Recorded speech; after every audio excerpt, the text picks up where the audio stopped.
Gentlemen, welcome along to Ian Healy Oval for the blockbuster T20 Max clash between Redlands and Valleys here tonight. Redlands have won the bat flip and elected to bowl. They'll be coming in from the top of your screen. We look to have Mcinerney open the bowling with some left arm finger spin. Interesting tactic, which has probably been fairly well established in white ball cricket for a long while now. I'll take a little bit of pace off the ball early. I'd like to welcome along my co-commentator here tonight, Chris Hartley. Welcome, Harts. Thanks, mate. Good to be here. As Connor makes his last-minute adjustments to the field, we'll be underway. Advances down the wicket. Tidy, positive start off the first ball.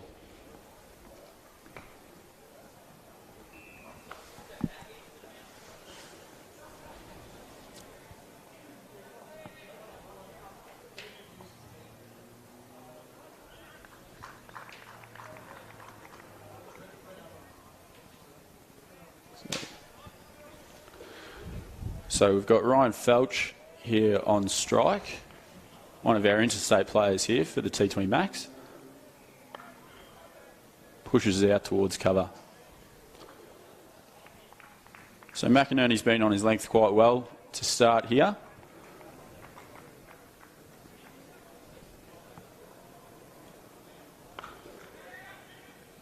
Run out chance. Ooh, that would be an interesting one to see on the replay. Tidy little chance. Tidy piece of fielding, but some good positive play again. Valleys look to be trying to push the run rate through some nice sharp short singles to start off with here. Beath on strike now. Oh, he's had a good lash at that. And it's going to clear the infield on the offside. Beath looking very positive here early. But he'll pick up two. Skied over cover. Harts, what do you think of the dynamic between the two batters here? Are you seeing a change in mentality between the two? Well, you know, Beathy's first shot, he made really good contact to mid-off, so he looks like he's in pretty good touch.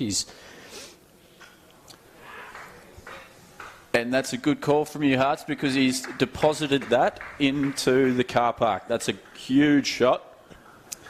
Does look like he's making pretty good contact. Yeah, well, that first shot just went to mid-off, but it was really clean off the bat. I don't think he got all of that one, but obviously got the maximum reward for it. It's a good matchup for the left-handers here. It's an interesting decision by Redlands to go with the left-arm orthodox, given that there are two left-hand opening batsmen. So it's a bit of a risk versus reward scenario, and obviously there Beathy's taken him on and got the maximum. Well, we'll see what Mcinerney has got to come back with here.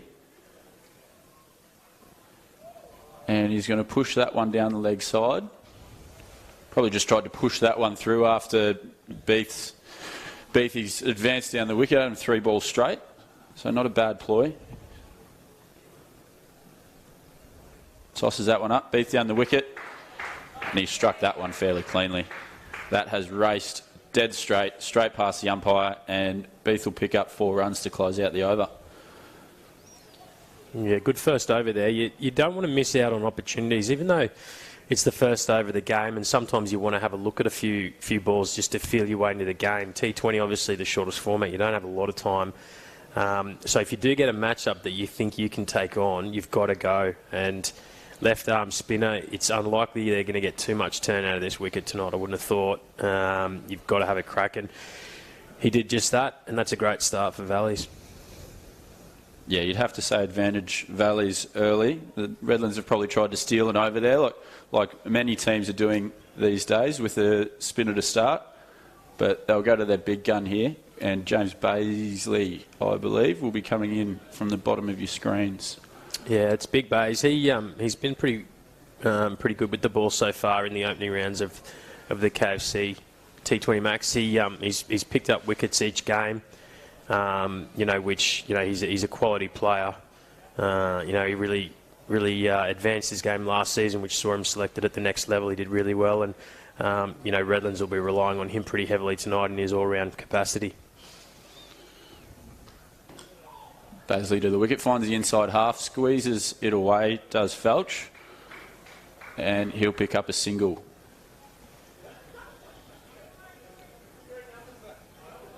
I was talking to some of the Bulls coaching staff the other day, Hearts, and they have been telling me that they were scared for their life when giving TDs to Bazley. So he looks like he's had a really good off-season. He's looking really fit. Could spell big things for the Bulls and Heat this summer. Yeah, I mean, look, he's a big guy. He's got a big frame on him, and he's always kept fit and healthy. And he'll push that one past the outside edge. So looks to be getting a little bit of movement, potentially, finding the inside half and then beating the outside edge. Yeah, and early on you want to try and see if there is a little bit there off a length. If you're going to get anything, it's going to be now with the brand new ball. But yeah, look, he's a quality player. He's done really well, in Premier cricket, and that's why he got rewarded last season, and did really well also when he stepped up into maroon colours. So, yeah, certainly a big season for him coming up to see if he can back it up. In again, and Beath had another lash at that. Beath has come out and shown his intent. That will be 2 sixes for Beath. He's put that into the rugby field. That's massive. Well, so Beath not holding back at all here. He's come out and he's seeing the ball quite well, I think is pretty fair to say. The 50-odd kids that are down there in the dog have tracked down the ball. We'll see what Bays has got to come back with here, but Beath looking extremely aggressive.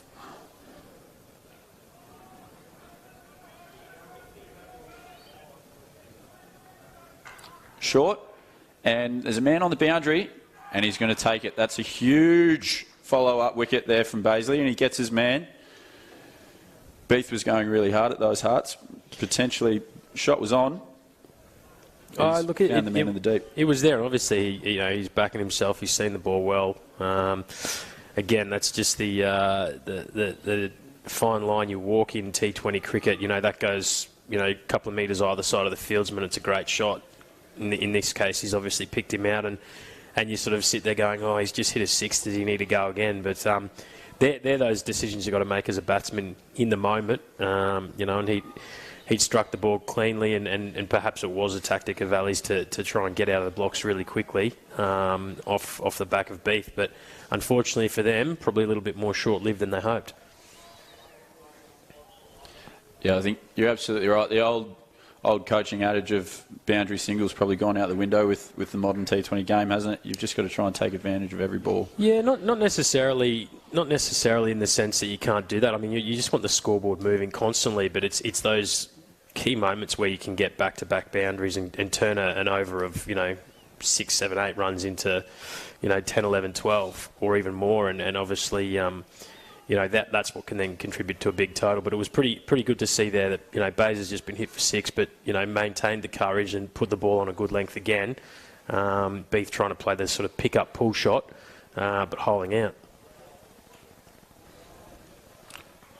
So we'll see what Bazley can do. We've got young superstar Huey Wiebgen into the crease.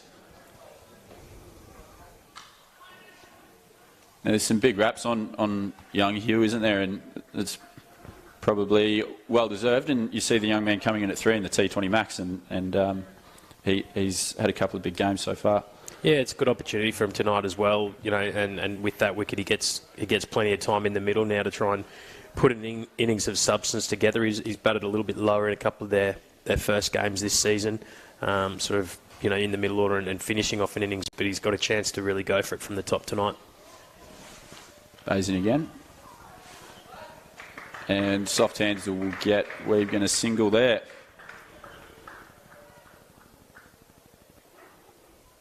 Yeah, nicely played. Just let the ball come onto the bat there. And as I said, if you can't be scoring boundaries, you still want to actually be rotating that strike as often as possible. Dot balls are the killer in T20 cricket. So even when you do lose a wicket, in fact, probably when you lose a wicket, that's when you've got to really be conscious of still moving the scoreboard along. Although they will want to try and take advantage of, obviously, the field up in this first power play.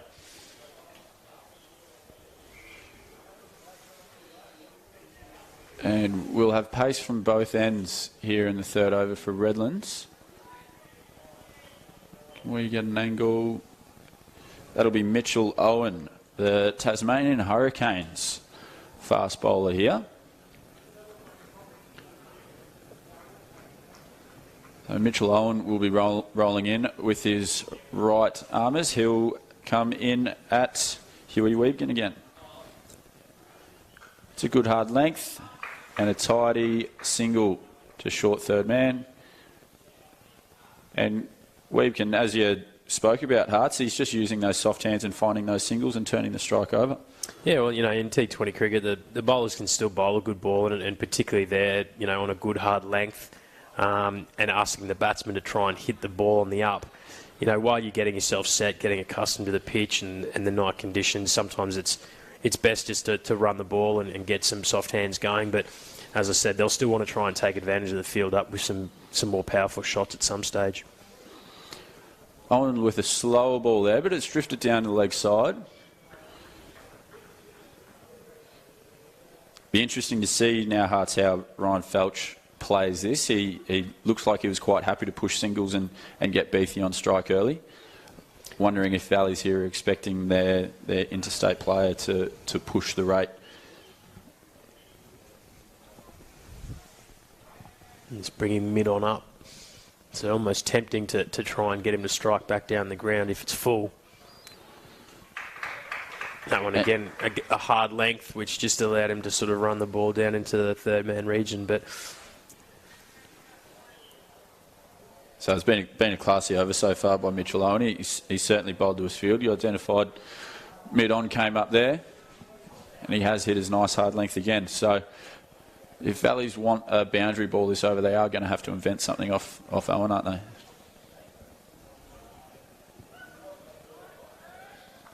And Wiebken does try to invent advances. It's going to fall short of third man.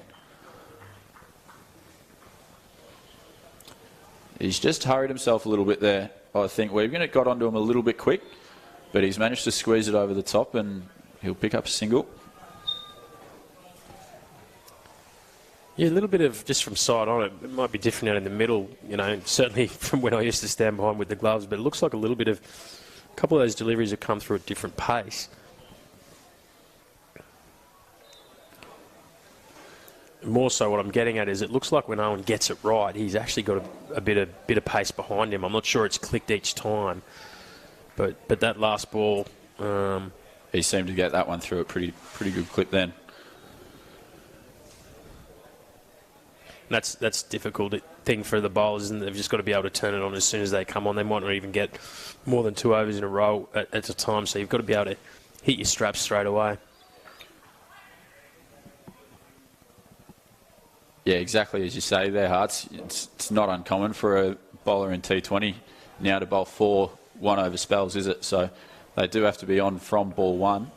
And I think the challenge with that is, we sometimes expect him to be able to bowl, 6 balls and execute 6 different types of deliveries. What he's done well here, he's obviously going for hard back of a length, asking the batsman to take risk. And at the moment, he's probably winning at this over. That looked to be another one that just held back a little bit slower through the air on that one, and Felch did have a good swing at it, but Owen finishes out his over well. So just 4 runs coming from that one, so well bowled. And viewers, it'd be interesting to look, looking at on the coverage, the wickets looks a little bit, probably like it's got a little bit of grass coverage on it. I had a bit of a look at it before. It looks a little bit browner out in the middle on TV. It's got a bit more of a green tinge to it, but potentially, if it's got that sort of a little bit of grass coverage on it, that might be why the Redlands bowlers are looking to hit a length, see if they can extract any movement and ask the Redlands batsmen to take those risks where there might be a little bit of sideways movement early with the new ball. And we've had another bowling change here from Redlands. So 4 bowlers in 4 overs. Lachlan Honan about to stride in.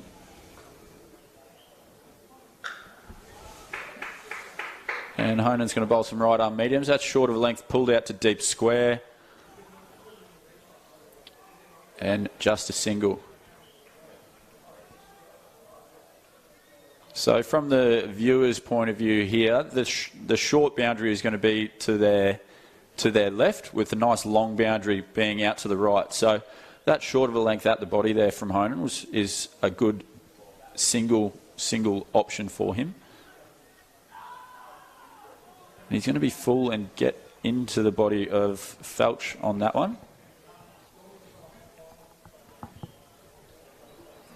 How much does it play into batters' minds, hearts, when you do have the pitch so far over to one side of the square as we do tonight? Do batters really try to target that short side as much as they can, or do you still encourage batters to play their natural game? I think you've still got to treat each ball on its merits, but if you do get, that's a great shot. That's a free flow of the bat, that one, and that's right out there where Beaths was earlier in the night. Gone a long way back. You've still got to play your shots, but certainly when you get, whether it's a big wind in one direction or whether it's a shorter boundary, you've got to go for it. But what you don't want to do is get in the trap of sort of relying only on those overs, because you can miss out the other. And then you remember that if, say, for example, you've got a big wind going in one direction, that's 10 overs, but you've got 10 other overs that you've got to use as well. And a nice comeback there from Honan. Really gets that one, lands that one on the paint. So a dot ball to follow up.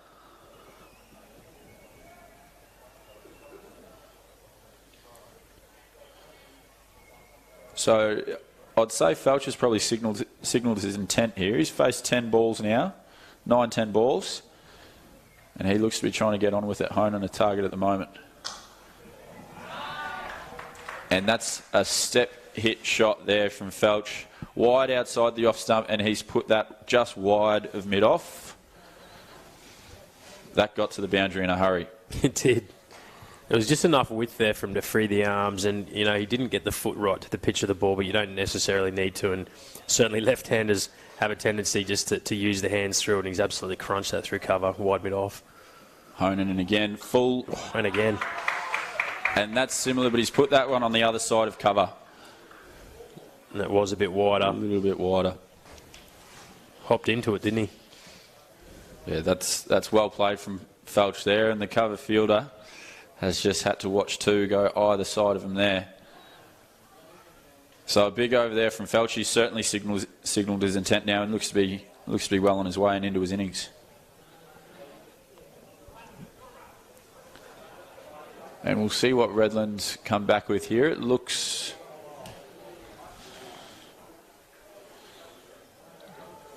as though we're going to have another bowling change.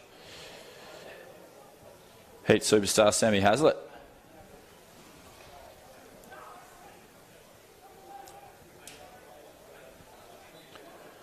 So that was also the end of our power play there. 4 overs coming to an end. 1 for 42 for Valleys at the end of that power play. If you gave them that at the start of the game, I think they're pretty happy, Hearts. Yeah, you take that. You're happy to lose a wicket or two if you do get that run rate moving north quickly. The key will be now what they do in the next 6 overs. Trying to keep that run rate ticking along, consolidate on the good start. Yeah, so Hazlitt's got his field spread here.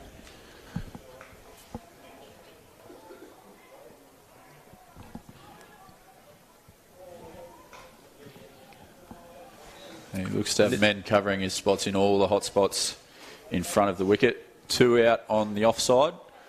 Got a man going around to deep cover point. Long off, long on, cow and deep square.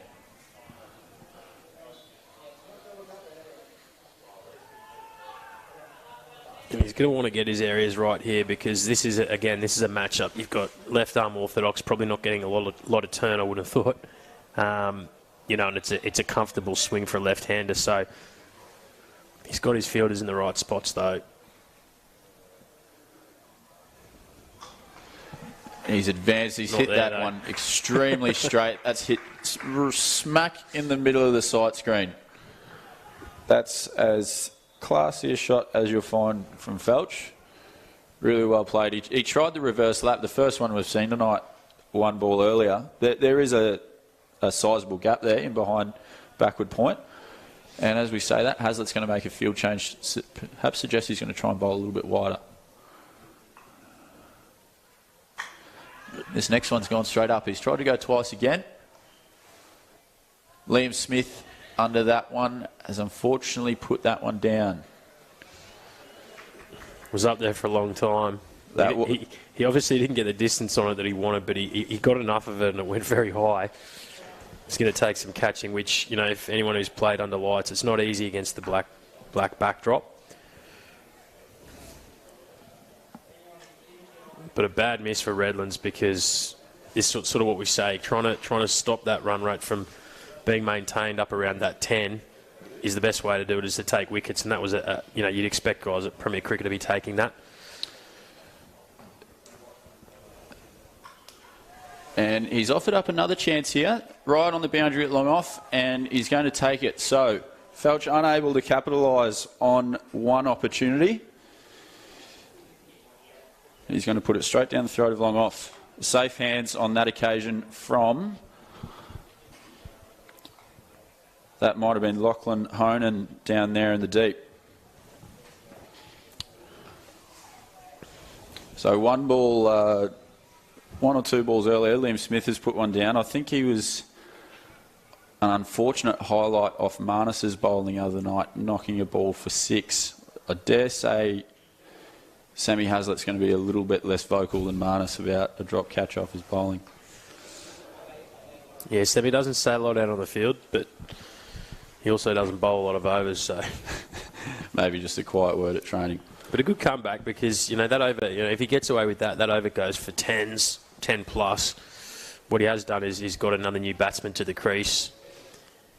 And that's what I said. You get through a power play, they've obviously got off to a good start, but it's probably how they keep that momentum going, and now they've got 2 new batsmen. So this is a really good chance for Redlands just to try and pull that run rate back down from 10s, get it back towards 8, which is a lot more palatable in T20 cricket. Yeah, I think we saw it game in, game out during the BBL last year with this 4-over power play to start. Whenever there were wickets at the end or just after, it did put a reset period in time. And it takes away the momentum of the batting side. So really timely wicket there for Redlands. And we're going to have Bailey Stewart coming in. So Captain Lee Drennan certainly going through his bowling options tonight.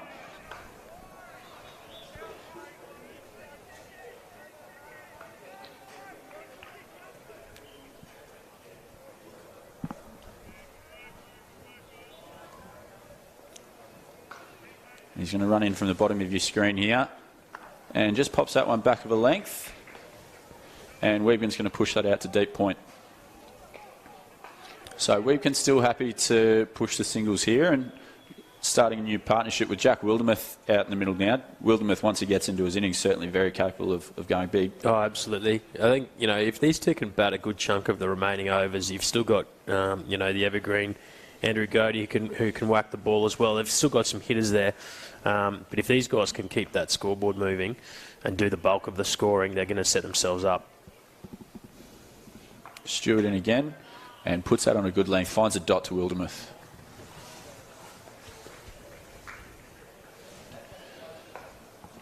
So we've got a short mid-wicket in here. So Redlands still looking to build dot balls. Short mid-wicket, and Stewart's just angled that one into the leg stump. So good little option for him, because he does have protection at deep square and deep fine leg. It's not a small field at Healy Oval. So when you got a new batsman, you can put the squeeze on with those fielders in the circle. You want to get your cover and your mid-wicket in a bit tighter. See if you can pinch a couple of dots, make him actually hit the ball forcefully to your sweepers, and that might create that early mistake. So it's good work from Drennan. He's pulling the strings there. He's making changes with his bowlers and also working the field around just so the batsmen have to be aware of what's going on. And Stewart's certainly building the faith of his captain, because 2 balls in a row, he's bowled to the plan and he's got the same result. And same plan again. So angling into the leg stump, this time pushed out for 1. So smart work here from Redlands. Reining this run rate back in. Always nice as a fielding team to see the run rate below 10. It's a nice little number cap you like to see.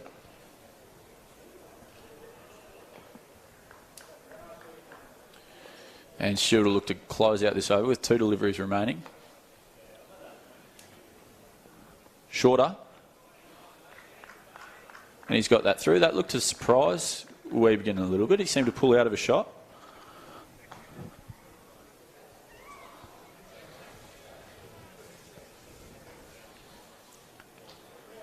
He's not the biggest frame, Stuart, but he seems to be getting the ball through all right here.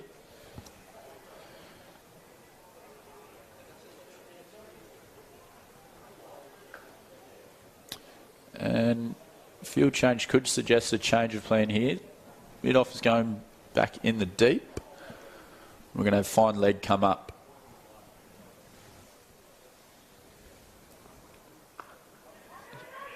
Mix up. No damage done. Good early call there from Wildermuth. And we'll have a dot to finish. So very tidy over there from Stuart. Just the two from it. Really well bowled. And the match is certainly back in the balance.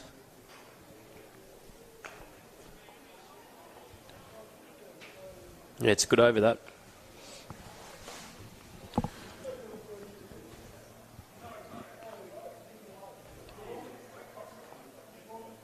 And Drennan's going to go back to Mitch Owen, the big right arm quick. So you mentioned before, Hearts, that he was changing his pace up early doors. So we'll look to see if he employs that tactic again. Yeah, I couldn't tell if it was necessarily changing the pace, but he just looks like a bowler. There was a couple of deliveries where it looked like his action really clicked and it had some nice pace and carry. He's only young, so, you know. Coming in from the top of your screen. Ooh, that's straight down the leg side. Certainly carried through, though. Seemed lively enough.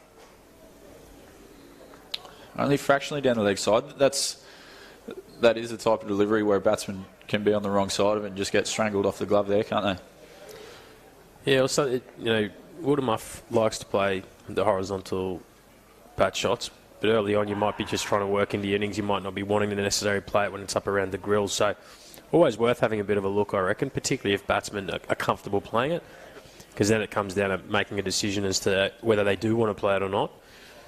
And as you said, that was quite close to the glove. And that one followed up. Probably almost did Wildermuth for pace. So it does look like when he gets his action right, he's got a bit there. He's certainly nice and tall at the crease. In again. And short. And Wildermuth's got a big chunk of that. That's on the roof of the storage shed over the other side of the ground. That is the short boundary. But fair to say, Wildermuth liked the look of that one. That's 3 balls back of a length. Wildermuth probably on the back still waiting for that one. And that's where T20's tough, isn't it? You know, he probably had that side of first ball, down leg side, picked up the pace, starting to get used to the wicket. You know, from the half dozen balls he's there, but he's deposited that in front of square leg, which usually suggests you've got onto it pretty well.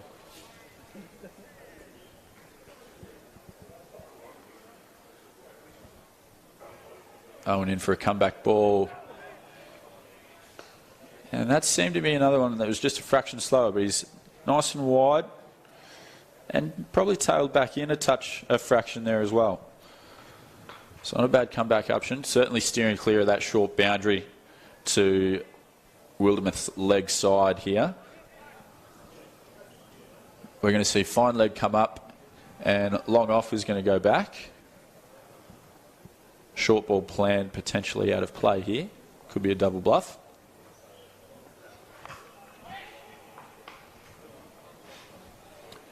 Drop it in for a single on the offside. So well played by Wildermuth there.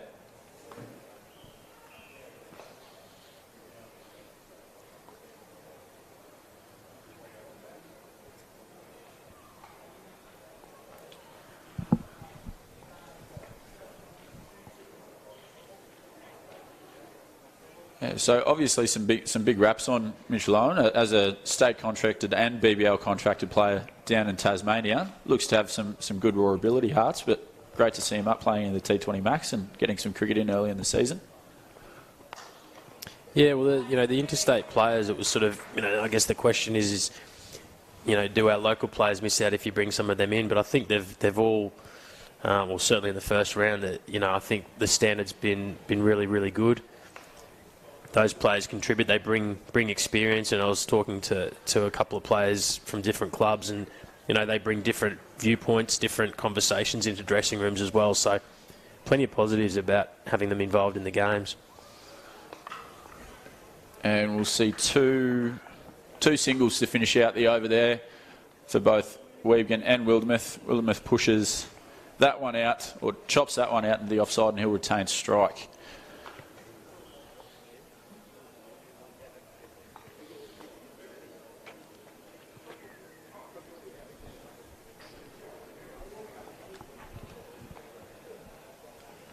Yeah, I guess Queensland's in quite a fortunate position, really, with the weather we have at this time of year, Hearts, that we can put a competition on like this. And it's certainly a mecca at Ian Healy Oval here under lights at the part of the National Cricket Centre.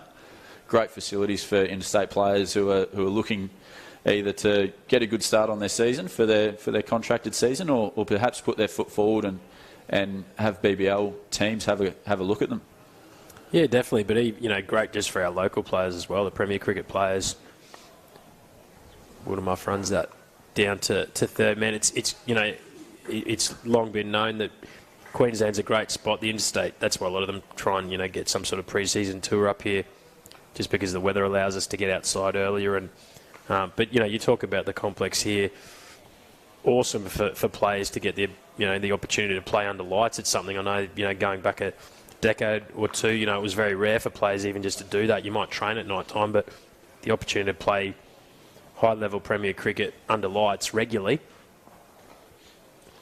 that's a really important thing, because you go back to the start of the BBL, and I can remember a few games where guys coming in and making their debut were actually playing under lights for the first time when they get out into the middle of the Gabba. So for players to actually have played good quality, high quality cricket under lights on first class fields, before they potentially get an opportunity at the next level is great experience. It means you're sort of not going in completely blind to what to expect. Yeah, absolutely.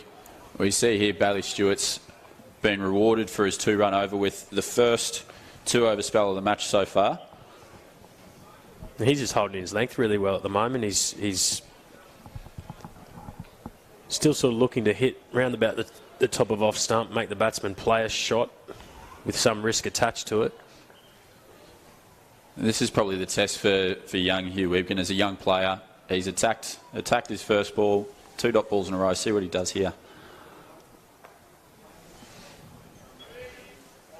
But that's good, mature head on his shoulders. He'll knock that one down to fine leg. That's an easy trap to fall into, Hearts, isn't it, when you do have a couple of dot balls, to try and catch up and try and get your target runs before the rest of the over. But well played just to pick up the single and stay out in the middle. Yeah, you've got to, as I said, you've got to try and keep that scoreboard ticking over, even if it is just in the form of singles.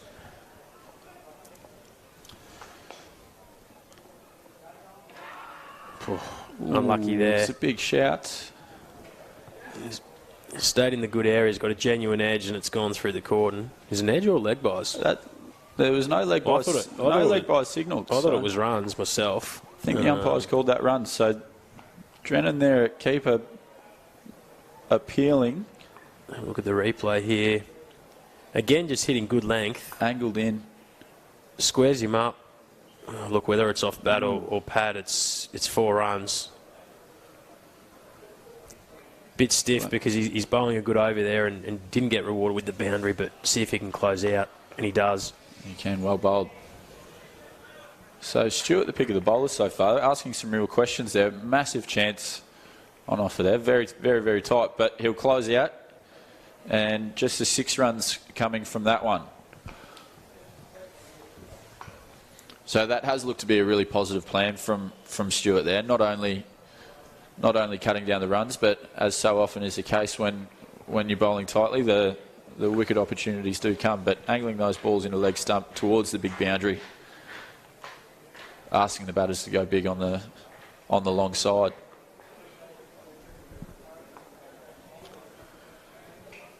And we're going to have Big James Baisley come in for his second over. He'll be bowling from your top end. And batters will have short side of the field to their leg side here for both right-handers.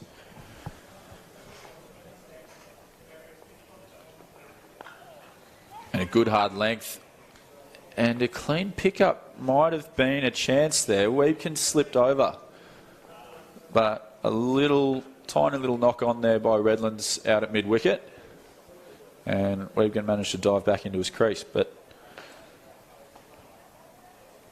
a couple of instances now where Wilderness had to send Weebkin back. No damage done yet. Something to keep an eye on.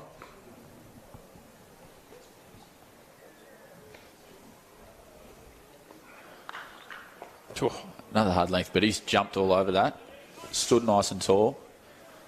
But I reckon we've had a hand on that at mid-wicket we have. That's a really... It's a good touch, because if he doesn't get it, it's probably 4. Really important hand there from the man at mid-wicket. So well fielded. Basil will be happy with his man's efforts there.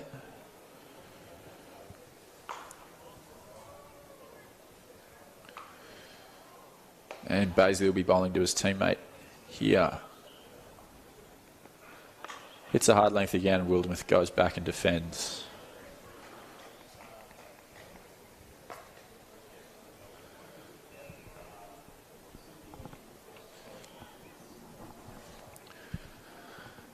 So we do have this period again now, Hearts, where it's probably important for Valleys to continue to build the partnership. Once we hit the 10th over, that 2-over power surge will be able to be taken. You don't want to see wickets fall before that, do you? It's good running. Good running. No, look, you know, wickets always slows the run rate down no matter what's going on. And I think the trick here is that these two batsmen, particularly Weebkin, his scoring rate's hasn't got going just yet. He's investing some time in his innings, and that's the thing. If as a batsman you decide to do that, that's okay, but you've got to then, come through with it when you do get that opportunity, if you do take that power surge or if you do finish the innings off. So, he's using up a few dots. It's not a huge amount, but and to be honest, he's actually looked very, very comfortable at the crease, played and missed there, but he's looked pretty comfortable, but he's investing in the innings. By the time he's got 16 balls now, so we're nearly 3 overs of batting for him. Just the 9 runs. So, and that's the what'll start building the mental pressure on the batsman. He'll know his scoring rate's a little bit lower, but he's just got to back himself that he'll pick that up the longer he bats. Right now, though, they're dealing with some good length bowling. It's been a good couple of overs from Redlands, bowling straight at the stumps. Good length. Like you said, Hearts, the bowlers are allowed to bowl good balls, aren't they? So Baisley's finished out his over really strong there. Picked himself up a couple of dots. Well, you think so far from his 2 overs, he's gone for, 10 runs there, and he went for one massive 6. So you take that out and you look at the rest of the 11 deliveries he's bowled. So that's the other thing you sort of keep an eye on as well to see how sort of players are going. You take out those boundary balls, and particularly, Baisley there. I think we're going to see a young man make his T20 Max debut here. Right arm leg spinner Jasper Sumner will be strolling in from the bottom of your screen. He's got 3 out on the leg side, 2 out on the off, so very similar field to what Sam Hazlitt had earlier.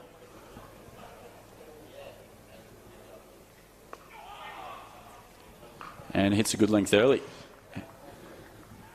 He was fairly interested for a while there. Probably deservedly so, but Wildermuth's gone back and played that well off his toes. Interesting to see if he gets much turn the leg spinner, but it's a good matchup. The right arm leg spinner spinning away from the 2 righties and asking them to hit across the line if they want to go big through the leg side.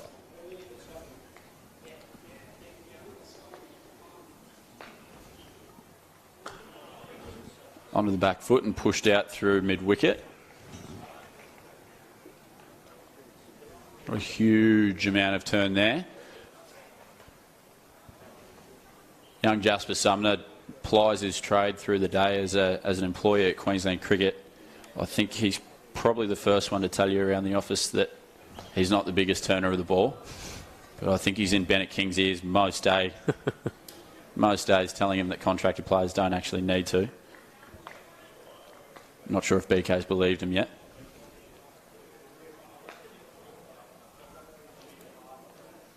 Short, but he's going to get away with that one. Williams is going to pull that straight to deep mid-wicket. I spent some time at a presentation day. I can't recall the region exactly, but he was part of helping run that day. And I tell you what, if he doesn't make it with the leg spin, he did an outstanding job that particular day in his daytime role. But hopefully he can jag a wicket here on debut. Yeah, he is one of the up-and-coming stars at Queensland Cricket, so it's good to see him make his debut here tonight under the big lights. Floats that one up. Nicely bowled that. Better flight.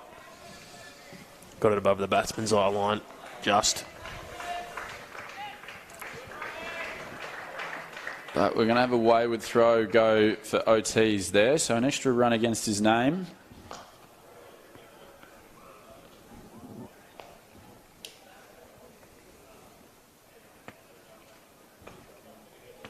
Probably that and the drop catch, the only blemish so far with the Redlands fielding. They've been pretty good. Yeah, they certainly have. They've been cutting angles, haven't they? It's one of the important things for these close infielders, but fairly easy singles on offer out to the leg side here. Catch it. No one there.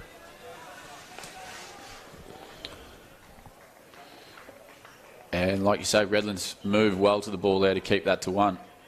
So well fielded again.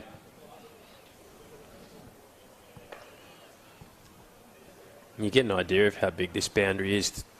These fielders on the leg side are all sort of 5-10 metres in off the rope, absolutely. So they're conscious of turning those or making sure those shots are only singles, but they've just got to make sure that they don't get one put over the top of their head that lands in between. But they've obviously decided they're going to sit sort of 5-10 metres off the rope.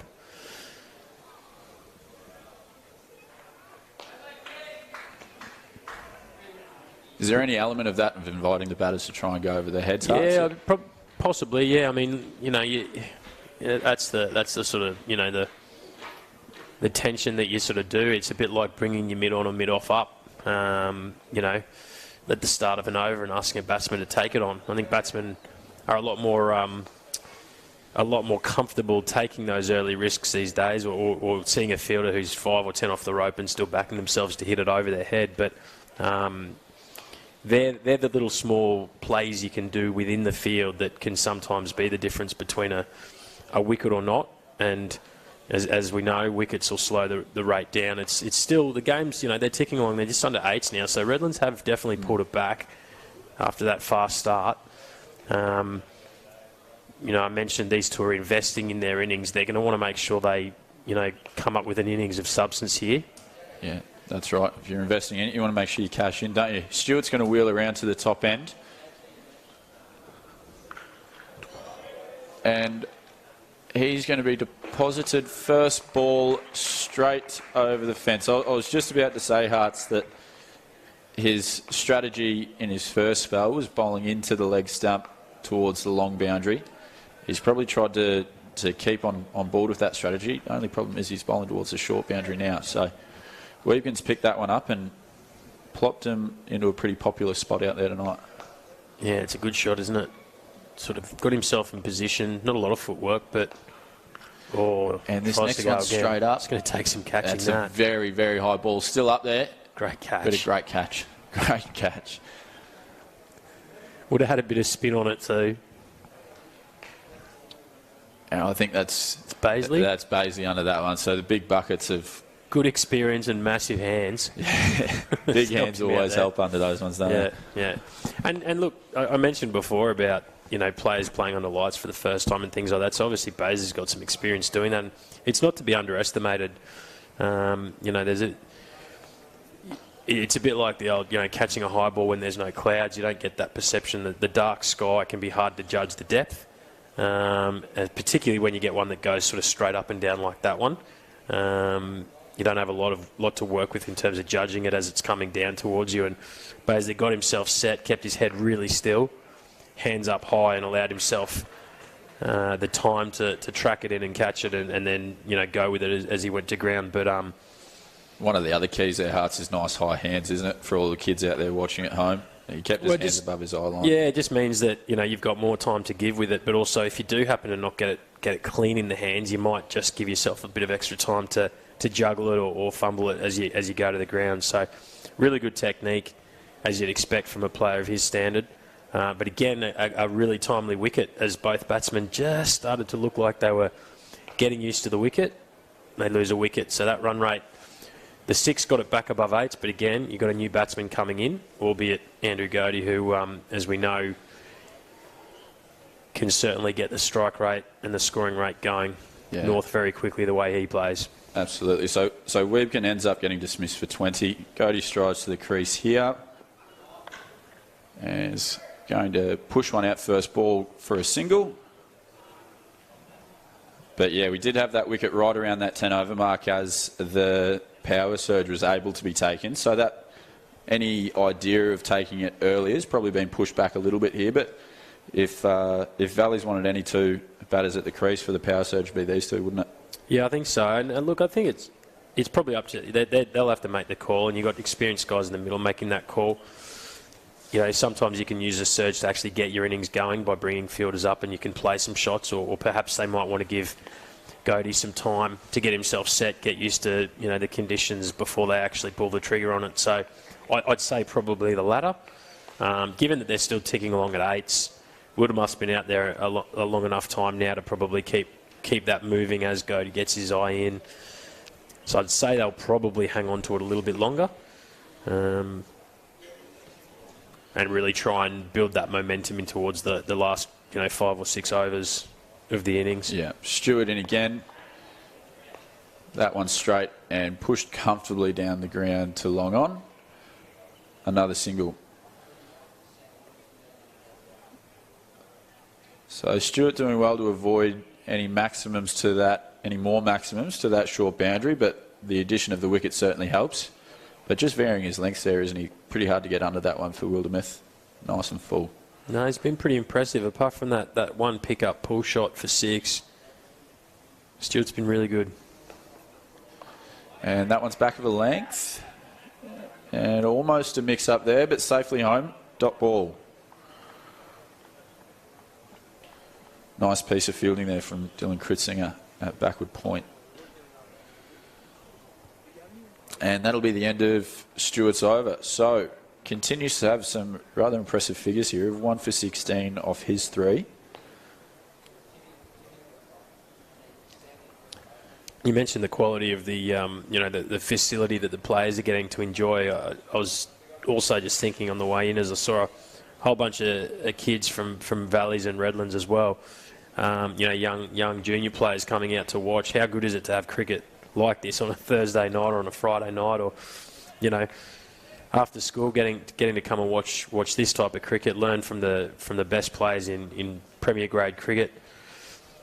Yeah, you're absolutely right, Hearts. As we watch Jasper Sumner roll in again, it's going to be just back of a length and pushed out to point. By Wildermuth. You look at the quality of players that are actually out. Jimmy Pearson, Jackson Sinfield for Redlands, they're both injured. Marnus unavailable due to the one-day internationals coming up on the weekend. But you've still got, Hazlitt, Baisley turning out for Redlands. You've got Wildermuth, the state contracted players. What a great chance for the young kids to come out and watch quality cricket on a weeknight. Absolutely right. And Sumner's going to pick himself up a dot ball there. Hearts, it's probably a great opportunity to talk about the rest of the cricket that we've got on this weekend. We've got another bumper night on KO coming to you live tomorrow night from Annealy Oval with Northern Suburbs and Ipswich. So families in the Brisbane area, please get down to Annealy Oval for a huge game there. I hope Ipswich have got some plans for Josh Brown, given the form he's in. He's been phenomenal last weekend. 269 runs at a strike rate of 205 across the weekend last weekend, which is some ridiculous stats. So that will be extremely entertaining tomorrow night. And it's a massive weekend across all grounds in Brisbane. There'll be each team playing at least 3 games across the weekend. So wherever you are in the southeast corner, there's some great cricket on offer for you. And it's lucky you got the good coverage too, because it's hard to keep up. There's so much cricket going on. It's fantastic. And even up to Townsville for the Aussies playing their ODI series against Zimbabwe. That's the one that Marnus is involved in. So there's plenty of cricket, and the summer's just about to get started. Yeah, absolutely right. I think my cricket's going to be getting a serious workout. Potentially the most it's ever got in August. J-Train rolling into the station again, full. And that's going to spin away, but a really tidy piece of fielding out on the boundary. And that's going to save 2 runs. Well fielded. Yeah, it's Hazlitt boundary riding. Usually does that in heat colours too. Very quick. Yeah, absolutely right. Good boundary rider, and he did well there. The great Andrew Simons was a massive fan of tallying up runs saved in the field. And that's certainly 2 runs there to Hazlitt. Short. And just popped down straight to long on. So no damage done. And that's a tidy little over there from Jasper Sumner, just the 5 from it. So he's doing his job through the middle overs here as well.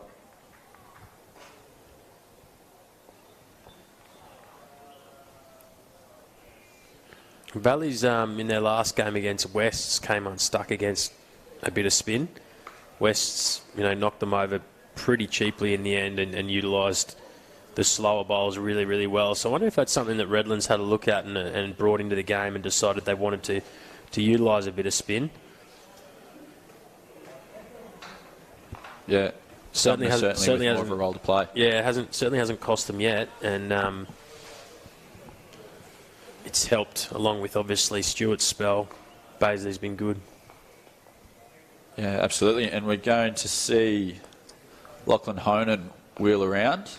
He bowled an earlier over from the bottom end here, and he's going to come in from the top.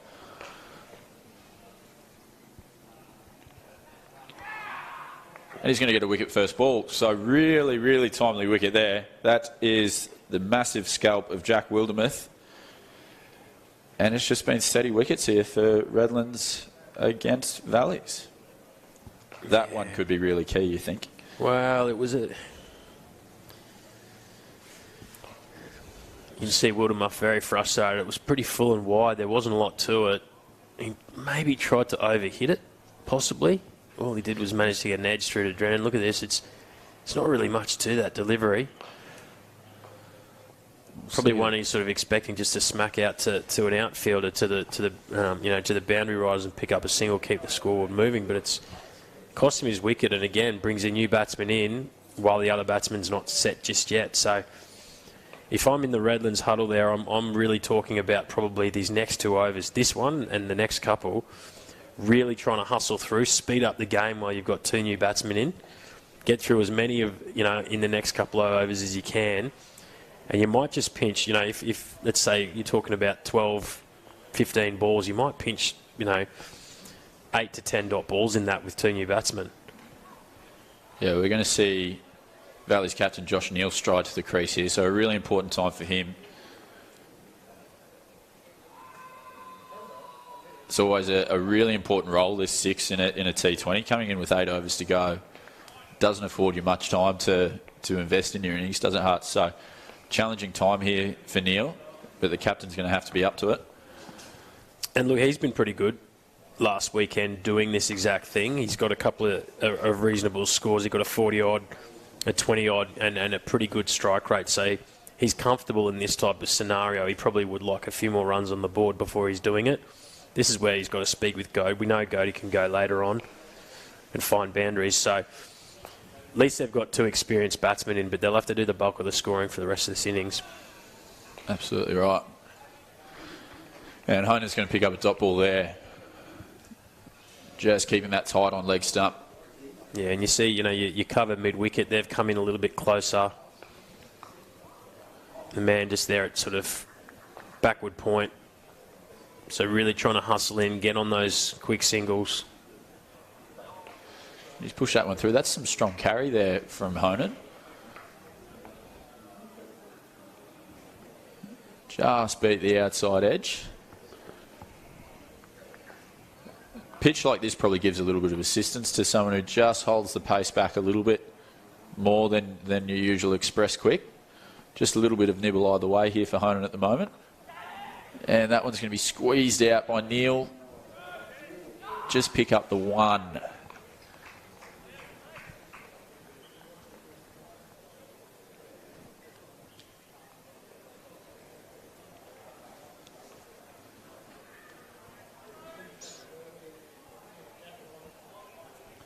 So we've got Godey 2 from 5, Neil 1 from 3. Honan with 2 balls remaining in his over. Valley's 4 for 93.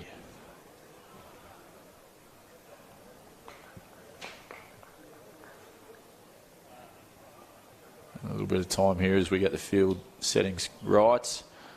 Honan in again, back in his crease, and he's going to carve that one away. He's just beaten the man at backward point there. Good fielding. Save 2.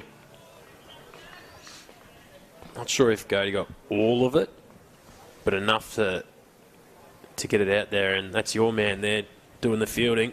Full stretch. The J train rolling into the station. He'll be very happy with that one. He'll be telling everyone in the office about that tomorrow, I'm sure. He might not have any proof of it if KO hasn't quite picked up the footage. Well, and he's got the bandages on the arms too, so he won't have anything come off the elbows to show for it. Wouldn't anyway, because it's a great field, but he's got some more work to do now. He's in the game again. Watch the spin. Well done, Jasper. Get your throws up. Look after your keeper.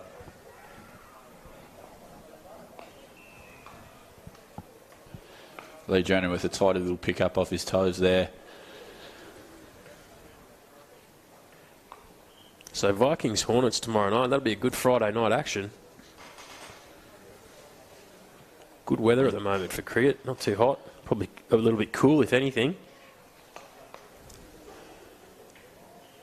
Cool for us here in Brisbane anyway. Yeah, cool for us in Brisbane. And balmy 16 degrees. I think we did note that all 22 players warming up on the field tonight were in shorts or long sleeves, but there was one man, and he keeps on getting a mention. There was one man wearing a singlet, and it's the man who's about to come in for his third over here, Jasper Sumner.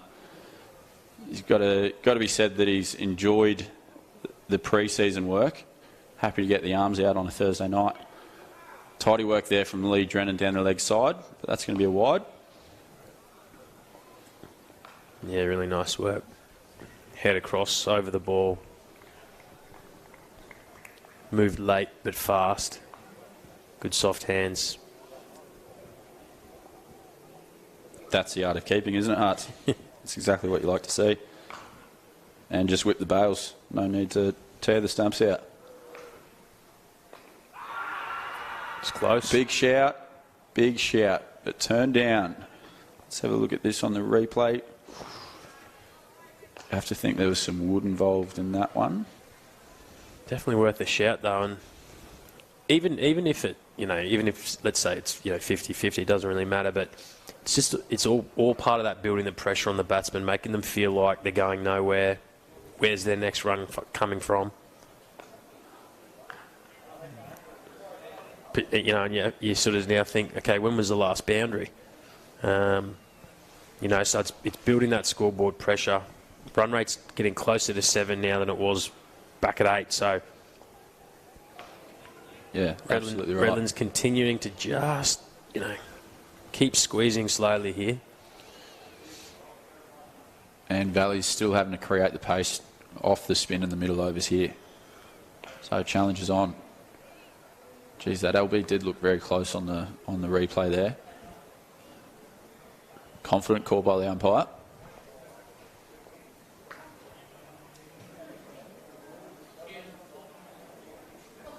And look, Valleys will be watching the way Redlands are going about it. That's the benefit of, I suppose, being able to see how they've bowled on the wicket. It's not his best, but he'll get away with it, I think. Short. Yeah, and obviously they've got Cameron Boyce, who, we don't need to speak too much about. We know what he's like. Outstanding spin bowler, and Zan and Jay. So they've got some options too in terms of slower bowlers, and they'll be watching the way that Redlands have gone about it. Yeah. The way they're using the wicket, bowling the fields, all that sort of stuff. So, and Boise picked up 4 wickets in a match over the weekend as well for might have been no more than 14 runs. So he's certainly in form.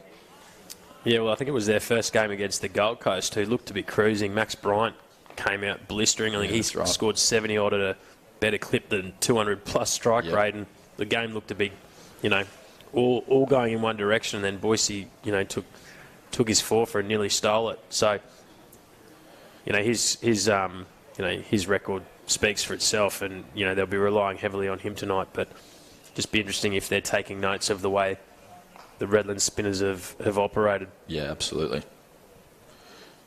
And we're going to have Sumner in here to kneel again. Just short. And dot ball. That one seemed to have a little bit of kick. A little bit of top spin on that one. A little bit of rise out of the wicket. Dot ball to short third man.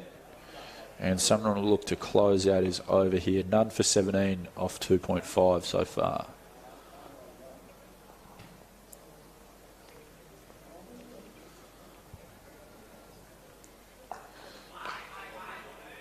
And that's quite well bowled. He slowed that one up and just found the popping crease. So no length to work with there for Neil. Gets a dot ball out to cover. And Valley's brought up there 100 through the middle of that over. So they're 4 for 100 after 14 overs. So probably a little bit below par based off their power play, Hearts, but it's been that steady fall of wickets, hasn't it? But 2 men at the crease. 10 balls and 6 balls each faced. 6 overs to go. 2 of those being the power surge overs. What do you think Valleys are looking at here? Yeah, well, you got 6 overs to go, so you're looking at about 36 balls, 6 overs. You want to go at least 8s, so they're going to get that total towards 140 plus. But that only puts you at 7s. So, if they can finish with a late flurry, they might be able to get it. That's a full bunger. Oh, he's picked him out too. But it's going to be called no ball. Yeah, fair call too. Jody's height helping. That was high.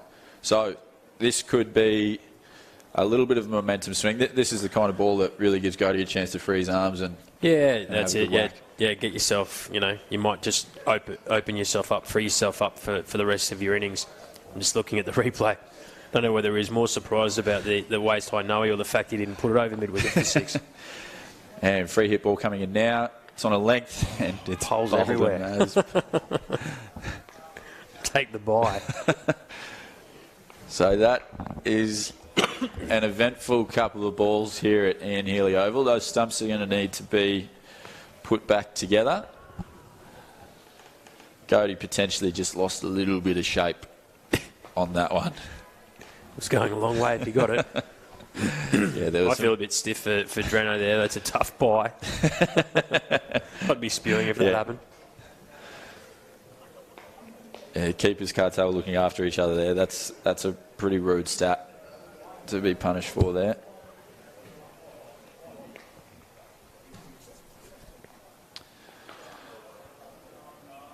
Yeah, that's an interesting little replay there from Goads, but he did have the green light to go as hard as he could there. They're going to sneak through.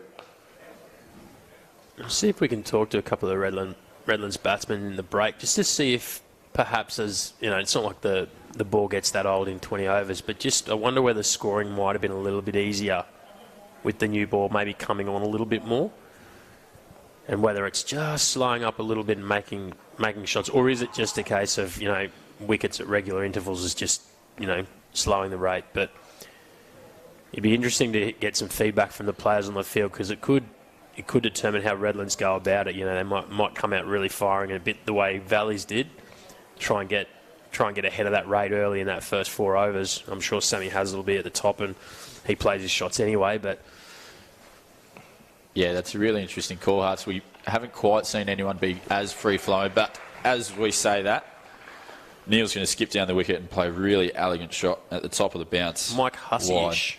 That. What a shot. That is class. Danced down, gave himself a little bit of room and just punched it wide mid off. And that's that, that first boundary in quite a while. Yeah, that is a classy shot on replay there.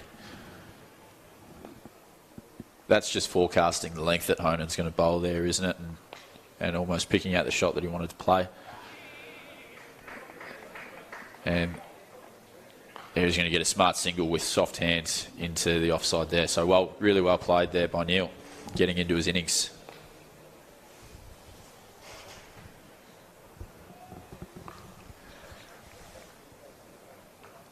And we'll have Godey on strike here for the last ball of Honan's over. Honan will be hoping for a repeat of the last ball with a slightly different outcome in the scorecard, obviously.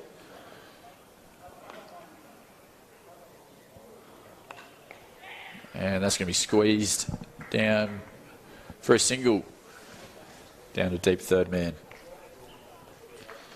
And some good service into Dreno, the keeper there. So that'll round out the 15th over. Honan 1 for 26 off his 3.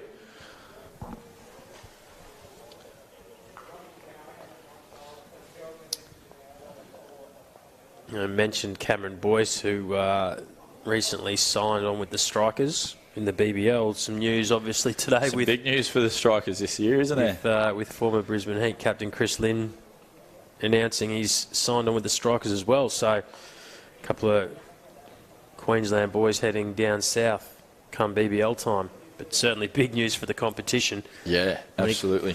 There was whispers and rumours all around as to what was going to happen, and I guess we get to see Linsanity. Yeah. Probably not going to want to bowl short at Linny at Adelaide Oval, are you?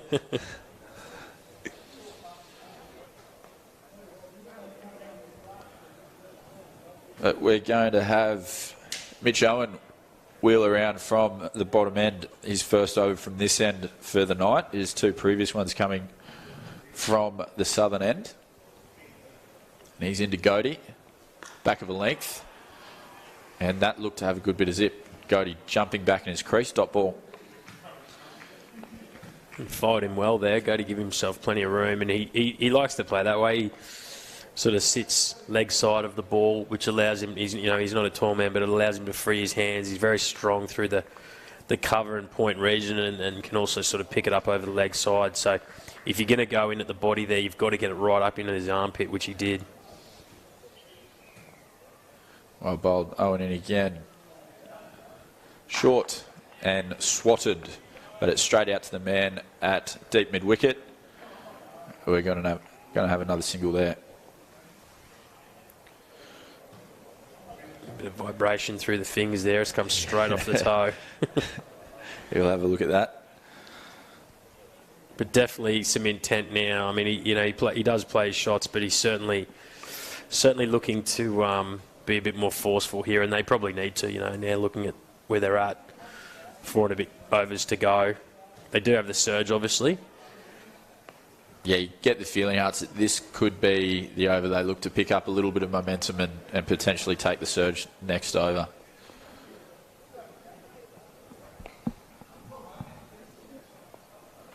Although, having said that, I was about to say, I reckon we've missed a trick here.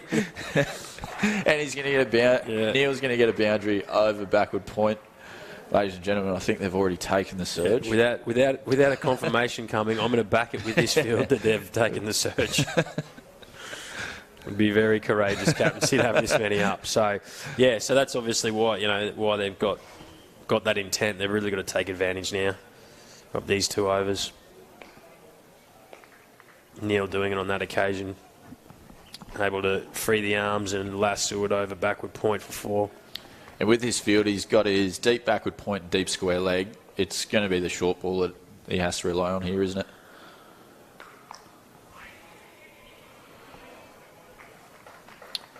Gets that one through, back of a length.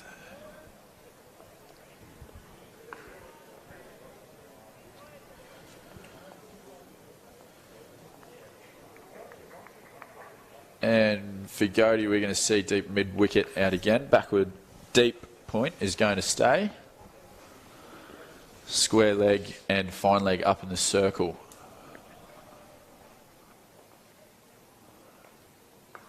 Ooh, he's tried to use the angle there. He did see the man. He did see fine leg up in the circle, so he's tried to get inside that one.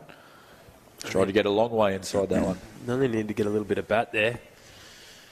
Certainly Probably the right wasn't idea there. Probably, yeah, it wasn't a bad option. Use the pace. Just has to get up and under, and it'll fly over.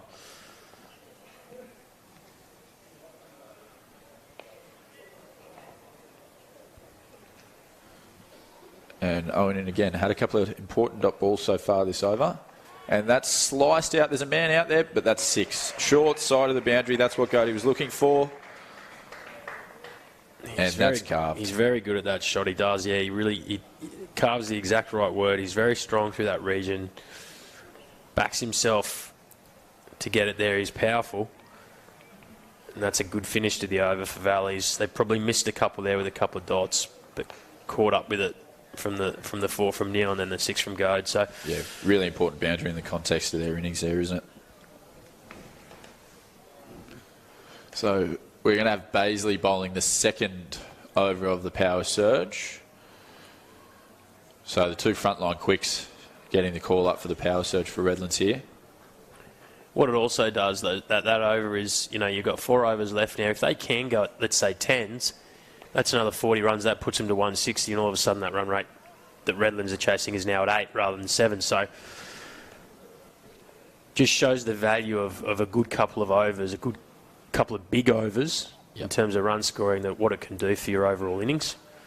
Baisley hits a hard length, and Neil is going to play him out to deep point.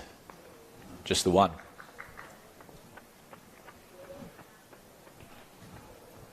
Hazlitt again doing the work. He's quick to the ball, gets across the ground quickly, cuts down the time that the ball's on the ground, and then a quick release.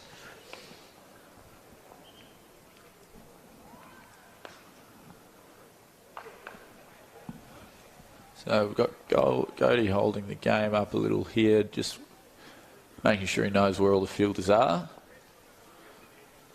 And we're going to have another change. We're going to have 2 men squeezed into that backward point third man region inside the circle. Deep point, so same plan or same field as Owen had. Baisley in. And stumps clatter. Well bowled by Baisley. And that's angled right in at the leg stump. Goaty tried to give himself room again, but Baisley slides it through. Really important wicket in the power surge. Yeah, just tried to go 2 square, obviously swinging very hard. But he's just, that's quite a full ball, and you see there he's open right up trying to hit it almost over square leg. Might have been better off hitting that sort of back towards in the V or even towards mid-on, because it was quite full. Just went a little bit square and obviously lost his head, lost his shape.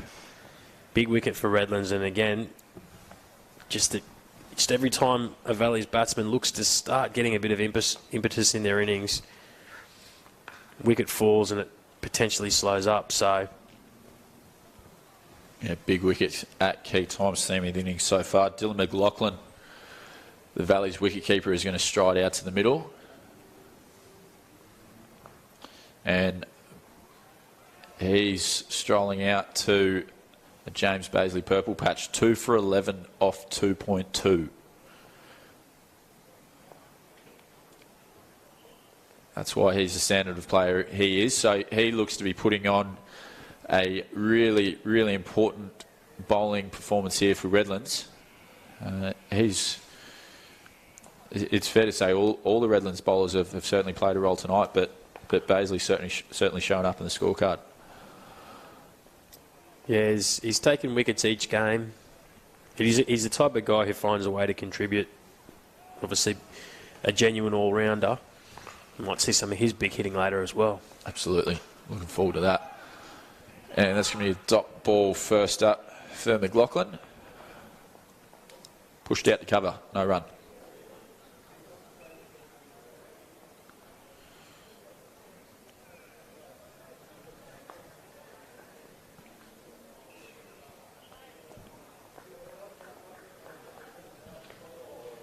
So Baisley, 3 balls left remaining in the power surge.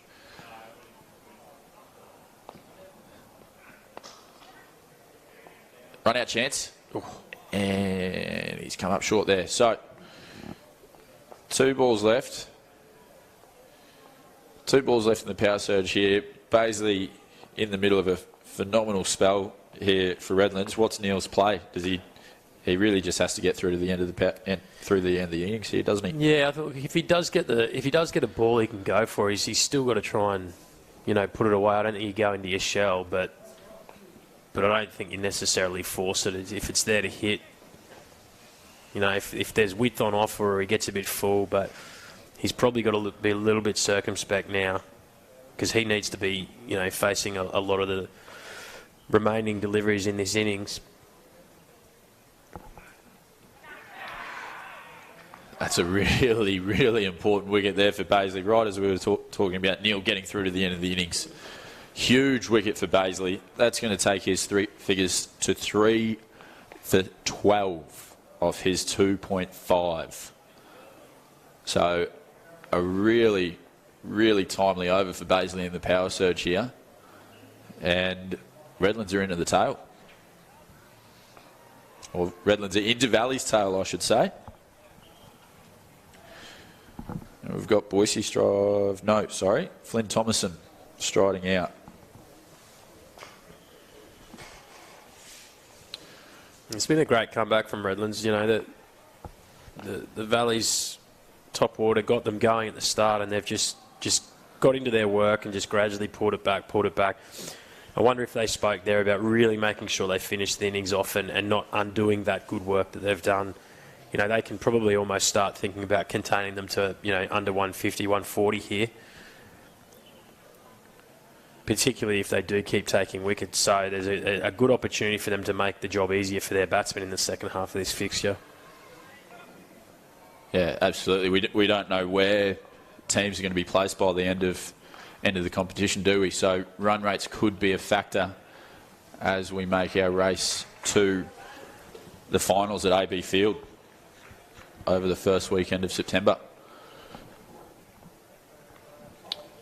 Single to close out Baisley's over. So, figures of 3 for 13 for Baisley. Valley 6 for 1, 2, 3 off their 17 overs so far. We've got Thomason and McLaughlin off at the crease, 1 run each. So, a lot of work here to do for Valleys. But, only one team's batted so far, haven't they? And that's why I said before, it would be worth trying to understand how the wicket's played. Sometimes it's difficult to pick it up from the sideline or on the coverage. Talk to some of the batsmen just to see if maybe as the ball, lost that initial sheen to it, whether batting did get a little bit trickier.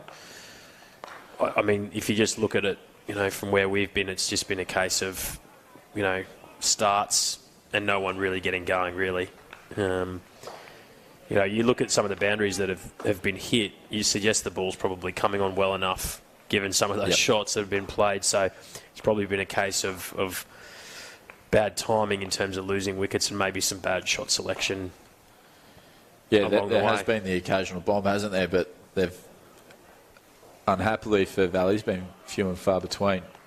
But when those shots have been played, they've, hate to say it, but they've almost looked easy.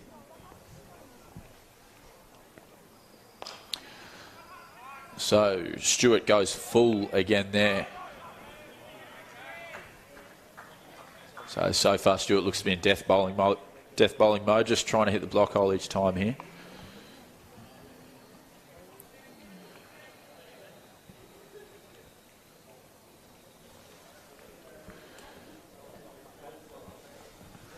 So we've got 5 men out again with the power surge finish, 3 deep on the leg side.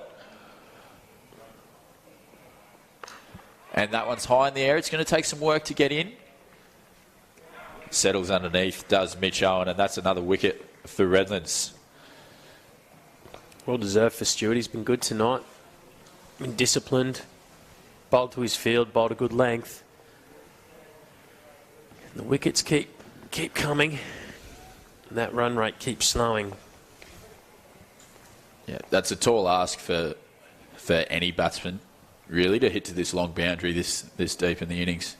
The ball a little bit softer, so Stewart, as you say, with really good plans, asking the batters to hit to the longest side of the ground gets his man.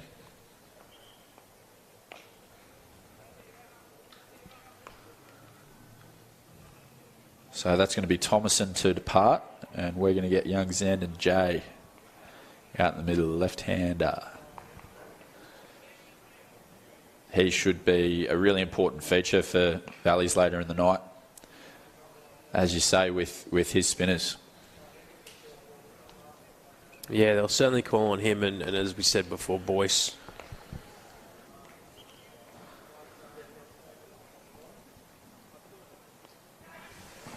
And he squeezed that one out. And that's some good work in the deep there. I think that's Connor Mcinerney that's going to save 2 runs there. Well fielded. Yeah, there's been I can remember at least 3 occasions where there's been a ball probably almost backing it to go for the boundary, and the Redlands boys have been able to cut it off for 2. So, you know, apart from 1 or 2 blemishes, they've been pretty clean. They've been pretty sharp, and that's why they're on top. Well, that's a clean strike there, and that's going to go for 4 straight over cover. So really important runs there coming from Jay. Yeah, good shot. Ball was full. Just went through with it. Didn't try to keep it on the ground. That was probably the key in the end. This is the sort of ball you can end up just hitting sort of head high, but he sort of just went through with it and got it beautifully and raced to the boundary. Great strike. So the tail could be wagging here for Valleys. They'll need some runs to give their bowlers something to work with. Jay again, dot ball, well bowled Stewart. That's going to round out his spell for the match. He'll finish with figures of 2 for 24. Really well bowled by Stewart here tonight. Yeah, good job.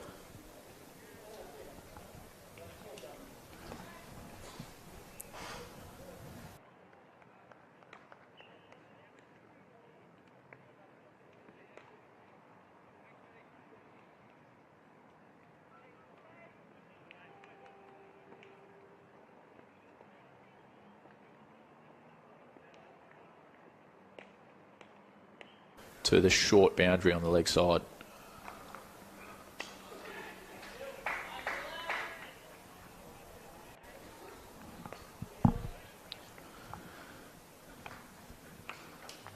Tigers will be pretty content with singles this over if that's what happens. Again, hard length from Baisley, bashing the wicket. Not giving any width. Asking the batsman to play a cross-bat shot off the stumps.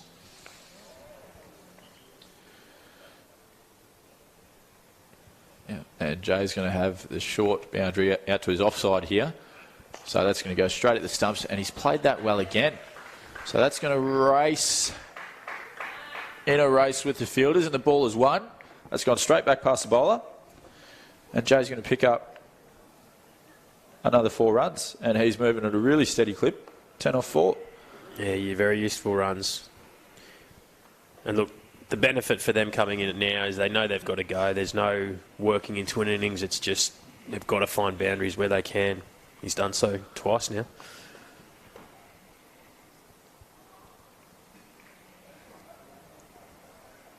Charges. That's high in the air. It's going to get out to a fielder. And that's a drop catch there from Redlands. Bailey Stewart in the deep there. So he's just finished a really positive spell of bowling, but unfortunately he's put that one down. We'll see. Jay's got back for 2 there, so holds the strike and looking really aggressive, looking like an important man here for Valleys.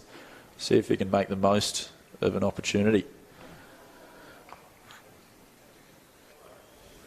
Stays deep in his crease, carves that one over the offside. That's raced between point and mid-off. Unusual shot, wasn't he? He opened the body up quite a lot, so they're almost thinking it was going to go more straight or even potentially leg side, but he's actually sort of flat batted it. Squeezed it off his belly button, really, hasn't he? There, it's just a short little jab. But again, a very useful boundary. They get up over 140, so they can at least look at 7s, see if they can get this towards 160. That's high in the air. It looks like, it's going to beat the mid-on fielder. It's probably a case of where the fielder just had to turn and go and try and find the ball after that. But he did try and track the ball, running awkwardly back with it the entire time. Really tough chance, but that is where you just have to turn and go and then try and find it once you get to the spot, isn't it? Yeah, he never really looked like getting it, did he? You're right, needed to take off early and turn. Short again, and that's going to be pulled out to deep mid-wicket, just for one. So Xander J, the form batsman, is going to keep the strike for the last over. Ladies and gentlemen, stay tuned. Massive last over in the first innings coming up.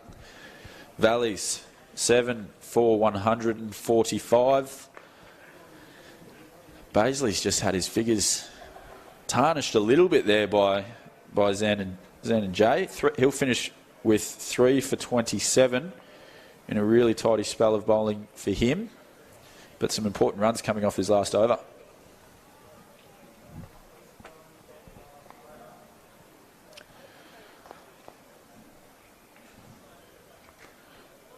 Mitchell Owen coming in slower through the air, that one, and just the single to cover. He did look to run the fingers down the side of the ball on that one, just an off-cutter. So smart bowling at the death. Owen, none for 26, none for 27 now, 3.1. So he'll want to keep this one low, keep his figures looking tidy, hopefully for him, pick up a wicket. And that's hit hard through the offside, but long off is going to come around, cut that one off. 2 runs, 4 balls remaining.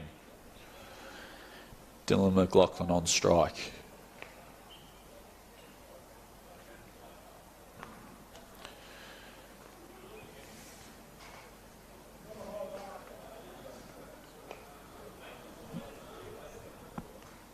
Lap and missed. So a little bit of invention there from McLaughlin, but well executed from Owen. Stayed on his length.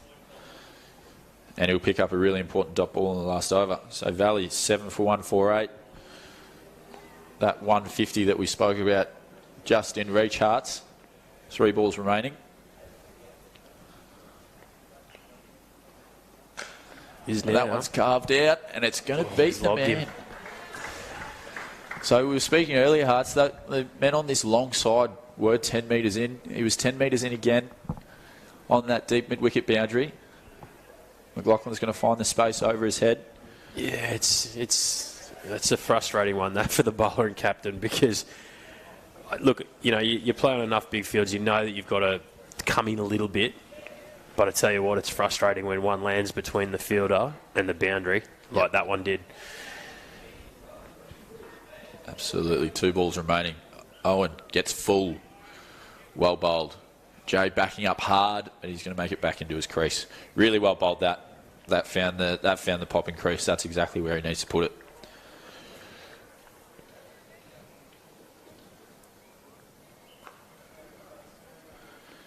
And Owen getting the hurry up here. He'll steam in again. Last ball of the innings. Slower through the air on a length. It's going to be pushed down. Xander J will come back hard. And they'll pick up 2 runs off the final ball. So Valleys will finish on 154 runs. Jay with some very handy runs at the death. 20 off 9 for him. McLaughlin some handy runs in the last over as well. 11 off 9. And Redlands are going to be chasing 155 runs for the win when we come back in about 20 minutes, I think.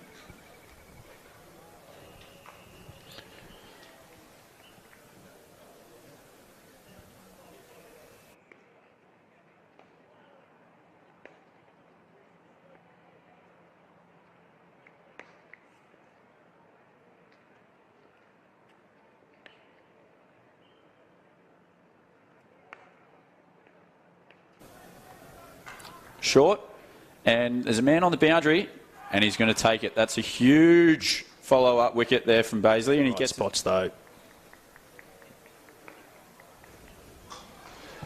He's advanced. He's Not hit there, that though. one extremely straight. That's hit.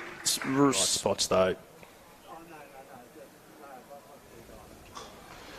He's advanced. He's Not hit there, that though. one extremely straight. That's hit.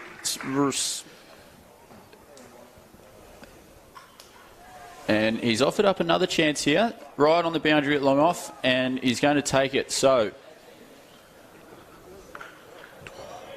and he's going to be deposited first ball straight over the fence. I was just about to say, Hearts, that.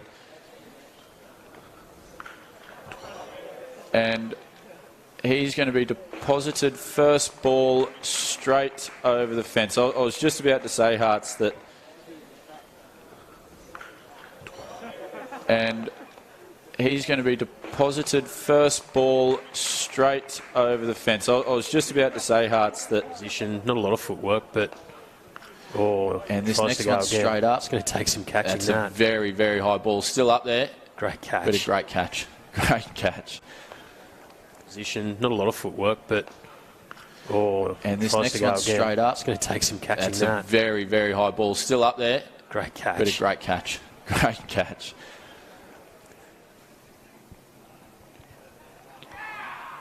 And he's going to get a wicket first ball. So really, really timely wicket there. And he's going to get a wicket first ball. So really, really timely wicket there. Honing it again. Back in his crease. And he's going to carve that one away. He's just beaten the man at backward point there. Good fielding. Save two. So, you know, if they can finish with a late flurry, they might be able to That's get a full it. bunger. Oh, he's picked him out too. But it's going to be called No, a it's a no no-hit. ball. Yeah, fair call too. Cody's It was height above the helping waist. him. Free hit ball coming in now. It's on a length and it's Holes bowled everywhere. in as- Take the bye. So, and Owen in again had a couple of important dot balls so far this over. And that's sliced out. There's a man out there, but that's six. Short side of the boundary. That's what Cody was looking for. And Owen in again had a couple of important dot balls so far this over. And that's sliced out. There's a man out there, but that's six. Short side of the boundary. That's what Cody was looking for. As Owen had. Bazley in. And stumps clatter. Well bowled by Bazley. And that's angled right in at the leg. That's a really, really important wicket there for Bazley. Right as we were talking about Neil getting through to the end of the innings. Huge wicket for Bazley. That's going to take his three figures to 3 for 12 off his 2.5. And that one's high in the air. It's going to take some work to get in. Settles underneath, does Mitch Owen, and that's another wicket. Charges. That's high in the air. It's going to get out to a fielder, and that's a drop catch. Stays deep in his crease. Carves that one over the offside. That's raced between point and mid-off. That one's carved out, and it's going to beat the logged man. him. So we were speaking earlier, Hearts, that the men on this long side were 10 metres.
Squeezed down the fine leg, no run.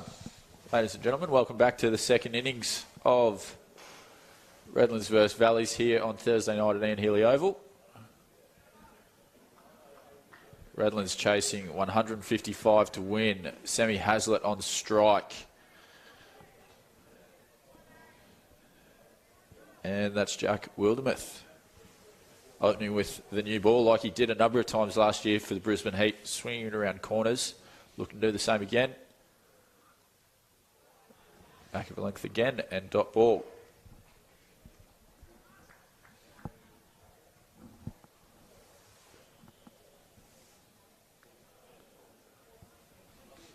Big match up this. Hazlitt a key wicket, no doubt.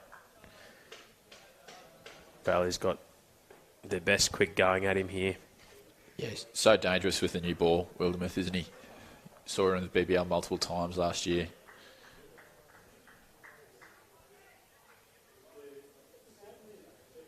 Running it again.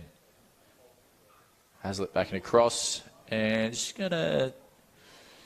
He's gone quite hard at that one outside the off stump, but it's going to run down to deep third man. Just a single.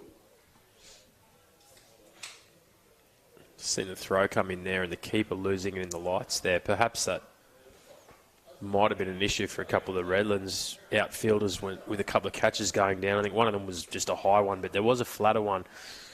Possibly something they've got to contend with here. I'm sure that's what they'll be saying at training. Hart. Wildermuth in again to Kritzinger. Back and across. Try to get some fast hands through that one to dig it out of the block hole. Good bat speed.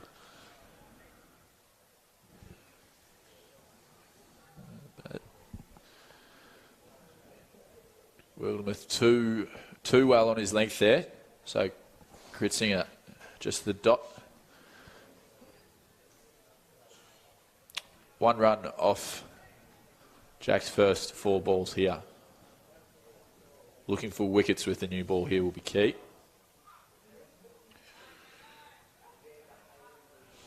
Kritzinger with his back and across trigger movement there. Dot ball again.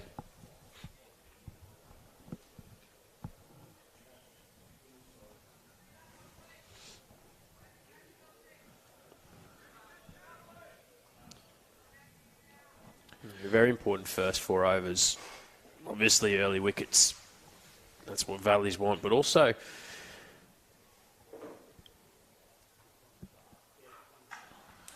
that's going to be a wicket. them. So there's the commentator's call. Very, very important wicket there. That's going to be Dylan Kritzinger going for a duck. Yeah, losing all his shape there, trying to hoy it sort of over cow, wasn't it really, and just got big on him.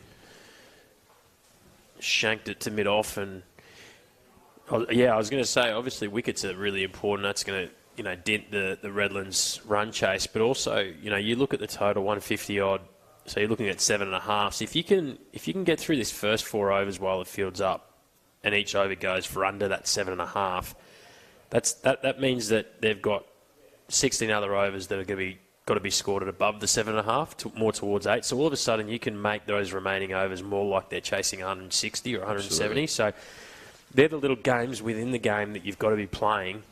So this first 4 overs is really important, not just for wickets on the scoreboard, but also to see if they can try and create the illusion that 150 is actually a higher total. We're going to see Baisley strolling out at number 3 here. So Redlands 2 big name bats here tonight, out in the middle.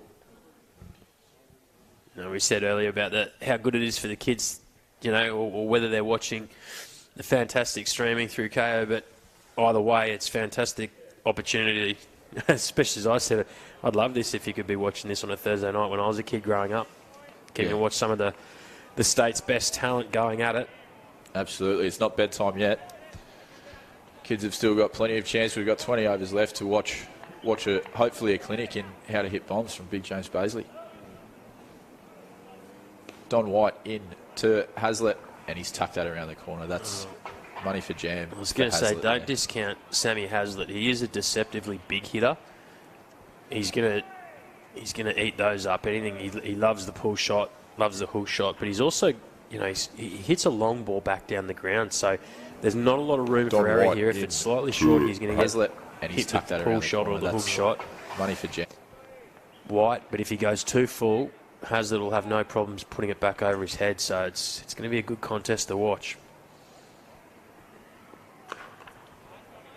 And Don White back of the length there. So it is interesting, or it is tough as a bowler, isn't it, Hearts, when you've got a batter such as Haz, who can play 360 and has got a lot of different shots in the arsenal.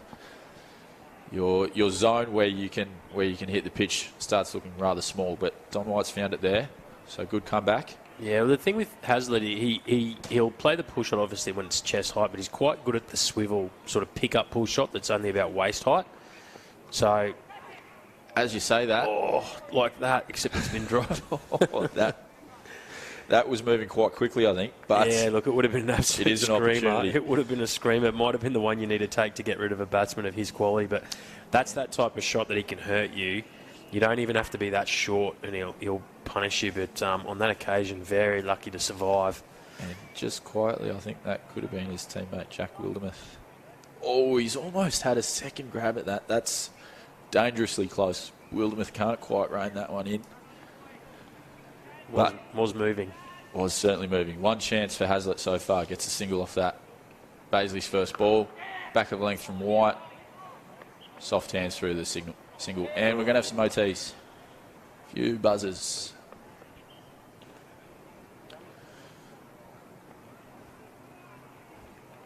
Couldn't tell then on the replay whether Baisley had actually gotten in his ground when the ball was passing the stumps. Maybe he had a better angle and knew that it wasn't hitting. He looked pretty casual getting down that end, but whatever happened, he's benefited and he's picked up that second run. But I actually quite like the way he played with soft hands there. We know how much brute force he's got. But just using soft touch there to pick up the single and then obviously pick up an overthrow. So Don White in again to Baisley. Back of the length. Oh, he's got after that one. Will it carry? Yes, I think it will. That's 6 runs to the long boundary. Beautiful balance. See on the replay, I think he did get it a little bit off centre, but he's such a big man. Yeah, I think based off some of the shots we saw at the Gabba last year, if he middles it, that one's going to be in the trees. Look at the replay. Just watch his balance here. He sort of props and then just bounces there off the back foot. Just holds his shape. Plenty of height on it and got the maximum. Don White with the follow-up here. Same length. Same shot. Well. Dot ball. I'm not sure if you actually saw so that one is that has been called wide. I'm not sure if you actually saw that on the shot he played, but you can sort of see a bit of how cold it might be out in the middle there. Just when he breathed out, there's just a bit of cloud there as he was taking a deep breath. So it must be quite cool out in the middle. See if we can get the weather zone up. Not a sponsor. But an enormous wicket. So Don White with the 7th ball of his over after that wide puts it on a length and is going to get an enormous wicket there in Baisley. Wowee. Great comeback. Good ball. While the ball's new, you got to give it a chance. Even in T20 cricket there, and he held his nerve. He got himself back on the right length. Baisley only sort of getting a little half step in, just a little bit of away movement. Catching the edge. Nicely taken, but just adjusted. He knew he got it. He knew he got it wrong. He was too short. He's probably been too short the whole over. In fact, obviously, to Hazlitt and Baisley. Yeah.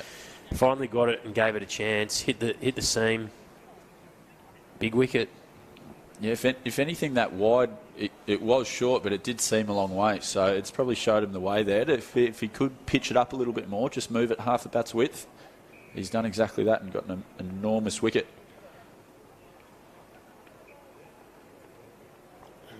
A shame for the kids if they were hoping to see a bit of Baisley action with the bat. Certainly with the ball, he got some wickets. 1-6, but that's all they'll see of him tonight. I suppose that's better, though, than the kids who turned out for the first game with Marnus in it. Yeah, that's exactly right. Exactly right. It was almost, you could almost see the script. He was either going to get a rapid-fire 100 or a first ball duck like he did. Unfortunately for him and the crowd, it was the latter. That is the beauty of cricket now, and certainly still plenty of batting left in this Redlands lineup. We've got Connor Mcinerney at the crease now, but we've got Wildermuth into Hazlitt. That one slides through. Hazlitt attempting that pull shot.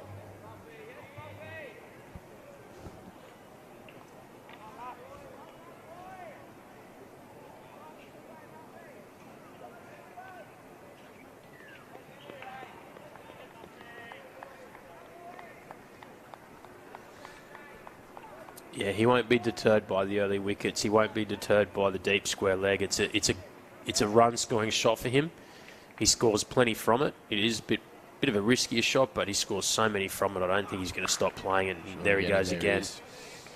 Didn't quite get it, but he'll pick up the single to deep backward square. Beath, the fielder. Yeah, made good ground of that. So Mcinerney will be on strike to Wildermuth with figures of 1 for 2 off 1.2. And that ball into its third over now. Will still be swinging around. If there's anyone who will be able to swing it, it will be Wildermuth. So a challenge here for Mcinerney early in his innings. It just shows, we've sort of mentioned that maybe the Valley's batsmen left a few runs out there. There was a lot of starts. No one really got themselves going. Could be a wide that. In fact, it could be 4 wides, 5 wides. Not sure if that took off or he just got it really wrong, but it really flew over. But yeah, we sort of, we mentioned that maybe the Valley's guys didn't quite get their innings together, but it just shows that if you do scrap your way through and then get yourself off to a good start with the ball, they've got runs on the board there. Runs on the board, scoreboard pressure, they're giving themselves a chance. And at the moment, you'd have to say they're probably looking the goods, with 150 plus and Redlands 2 for. Slight advantage to Valleys. Yeah, absolutely. Wildermuth in for his follow-up to that 5 wides full. No run. So what we still haven't figured out, Hearts, is if those wickets that came during the Valley's innings were the result of a tough pitch or if it was just a mixture of good bowling and some decision-making from Redlands, or from Valleys, I should say. But the difference here is some early wickets in the power play for Valleys. We saw them get off to a really hot start in their batting innings, going at 10s. So that could play a factor late in the game here. I think you made the comment in the break, you've still got there's 2 sides that get to bat, so it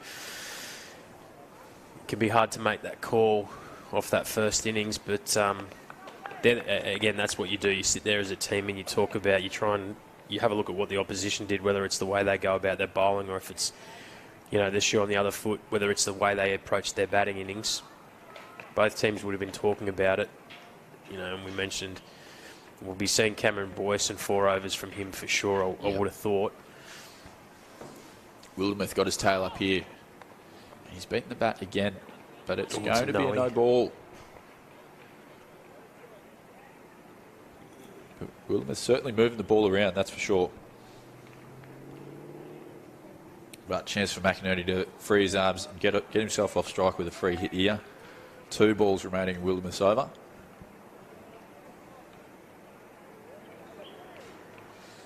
Just looking at the field, obviously can't make any field changes. He's got the guy at deep square leg, third man, so... Yep.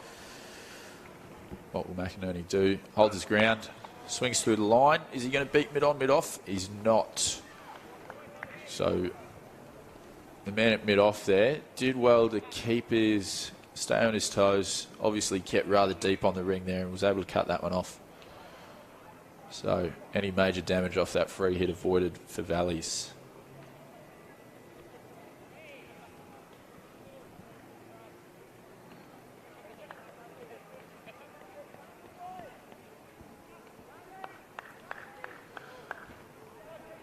So Wildermuth rounding the bend here. Has his tail up. Hazlitt on strike. Full delivery. He's gone hard at that one, but it's just popped out to short cover. He's scooted through for a single.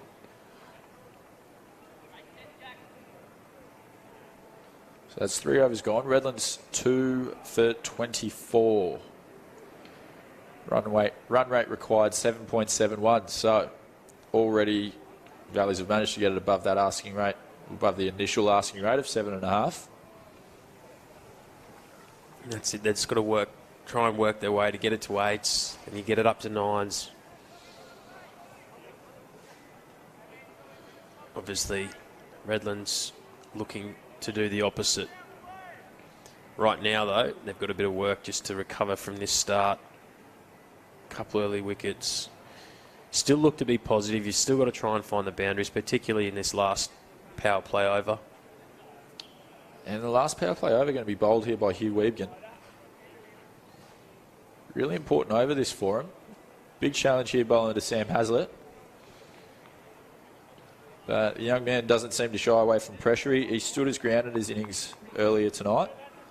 Yeah, I don't mind this tactic. It's a bit of a high risk, high reward, you know, like bring him on. It suits Hazlitt in terms of a matchup with the, you know, the way he plays. But, you know, if he wants to try and take him for a big over, he's got to risk it, particularly hitting against the off spin. So,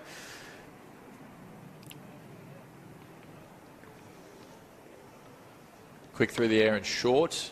Hazlitt quickly on the back foot. That's going to be 4 runs to kick off the over. So a great shot to put pressure on the young man straight away. His first ball's gone for a boundary.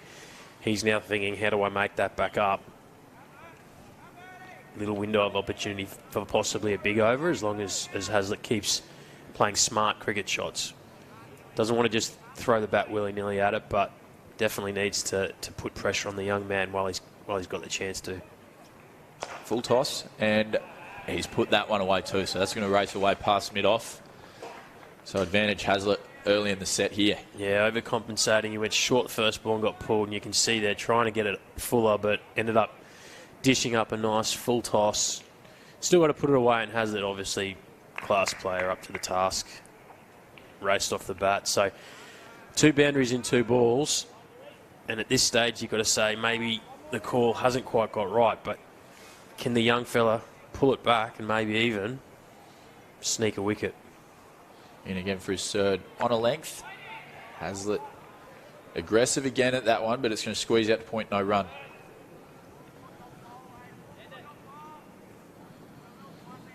Not too much spin on offer there, but just tracking in with the fly of the ball, squeezing in on Hazlitt. Shot. It's a great shot. That is classy. It's going to be a race to the boundary here. Not sure it's going to get there, but he'll pick up at least 2. Coming back for the third.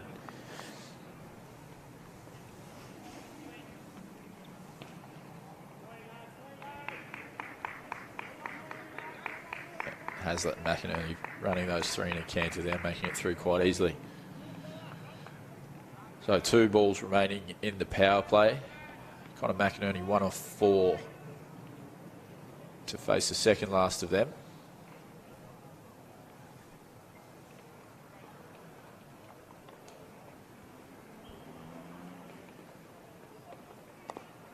Ooh, that's well bowled. He's just slid that one under the bat.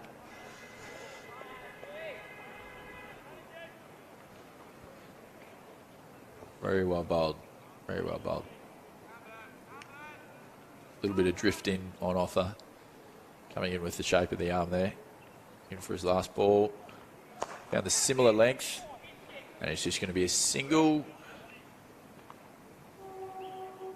No risk there. So that closes out the power play for Redlands at 2 for 36.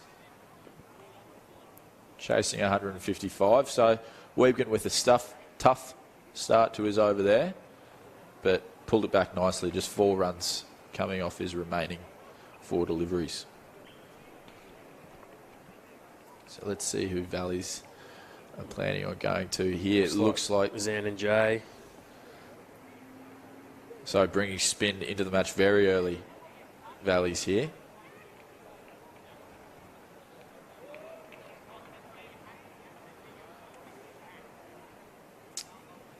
And with two left-handers at the crease, Jay's going to be asking the left-handers to hit long side. Again, we do, I've mentioned the long side a few times tonight, but with the pitch cut that far over on that side of the square, it is a significant difference. It is a large field, and as you say, there is a particularly long boundary square this way. The straight boundaries are still reasonably accessible.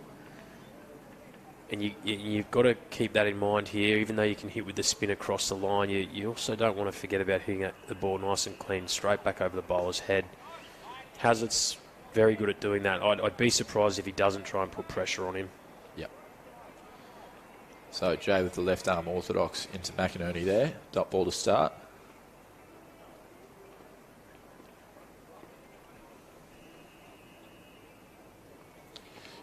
And again, full length. Well bowled. Good pace through the air there, not really letting him use his feet. I think if I was Mcinerney, I'd be trying to get Hazlitt on strike. I'd be trying to hit the sweepers, get myself into my innings, and while Hazlitt's sort of got a bit of a start, let him do the bulk of the heavy lifting. Yep.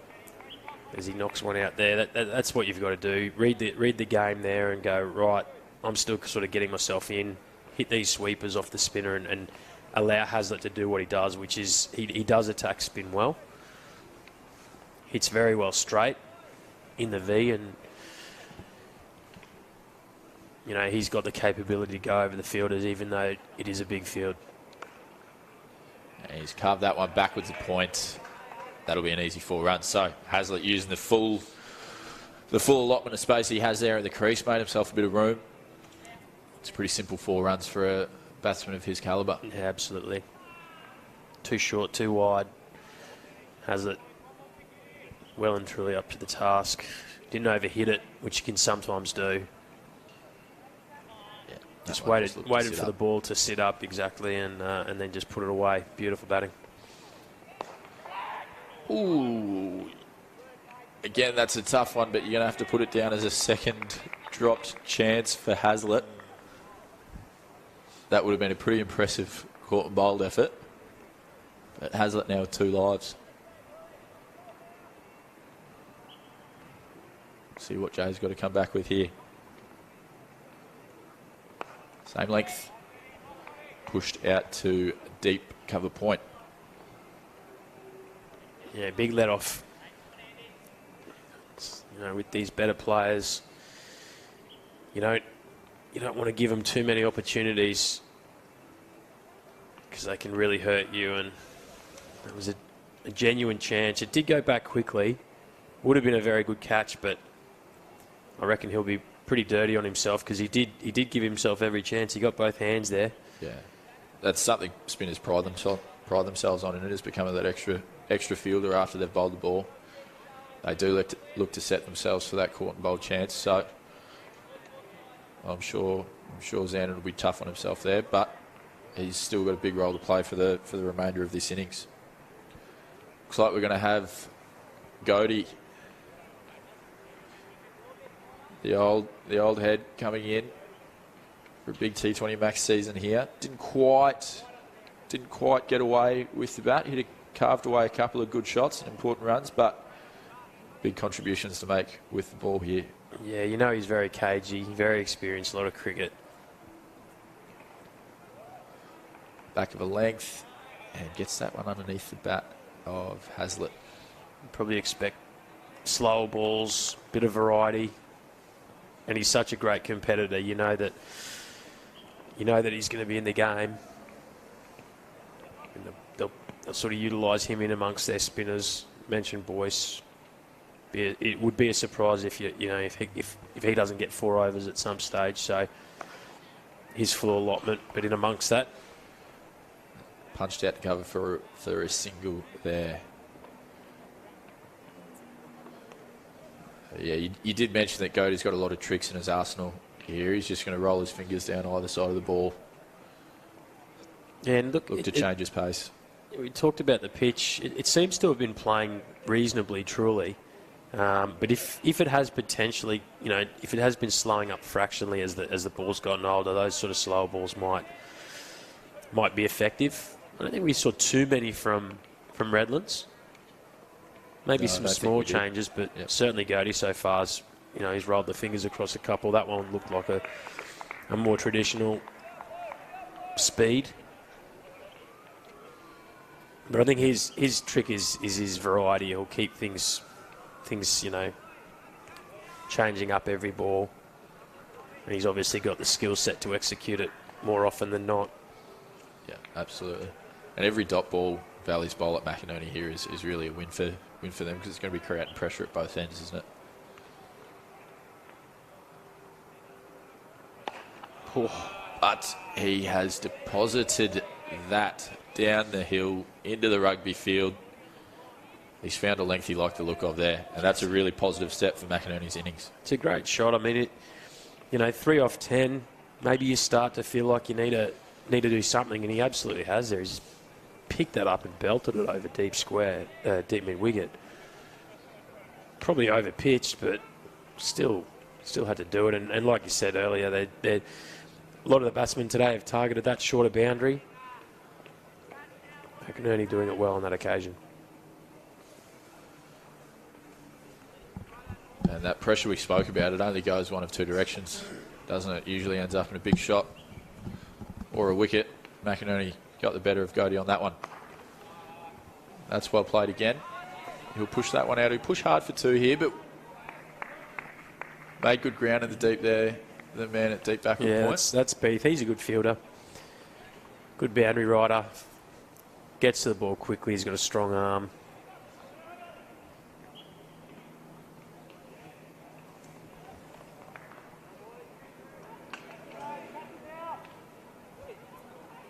So Hazlitt to face the last ball of Godey's over here.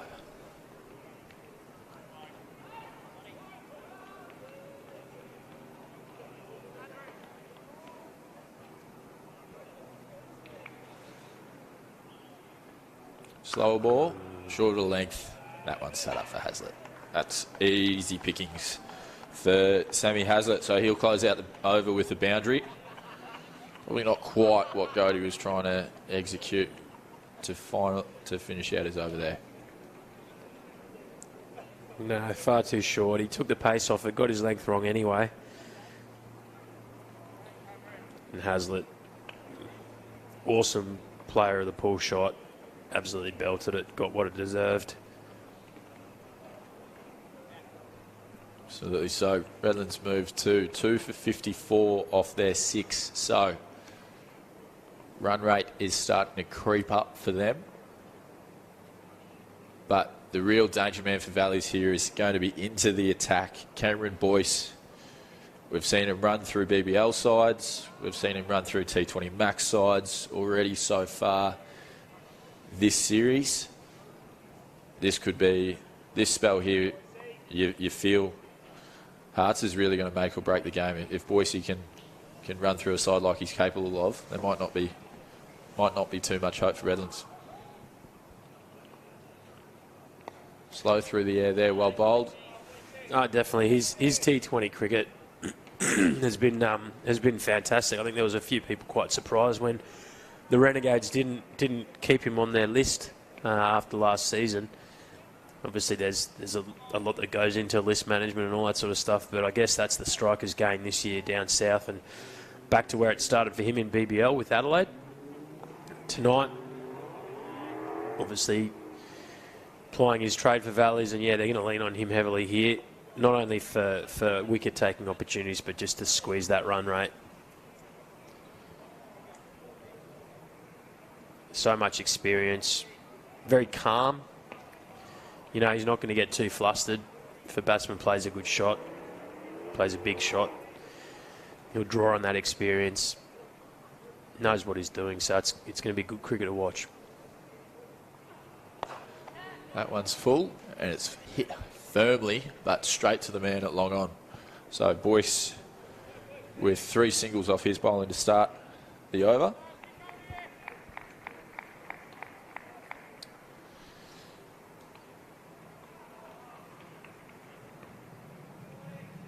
So it becomes a real test for Redlands here. Obviously, a bowler of Boise's calibre comes with your reputation. Can be a bit daunting for a batsman to go after them.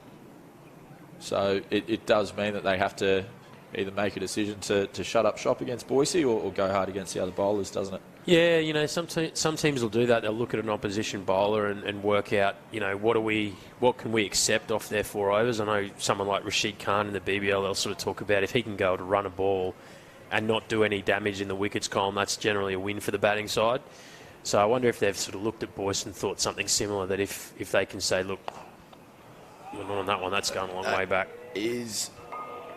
That's it, halfway up the side screen, down the ground. That one was tossed up by Boyce. You sense that was the shot he was chasing, but Mcinerney good enough to execute there. Yeah, it's a great shot.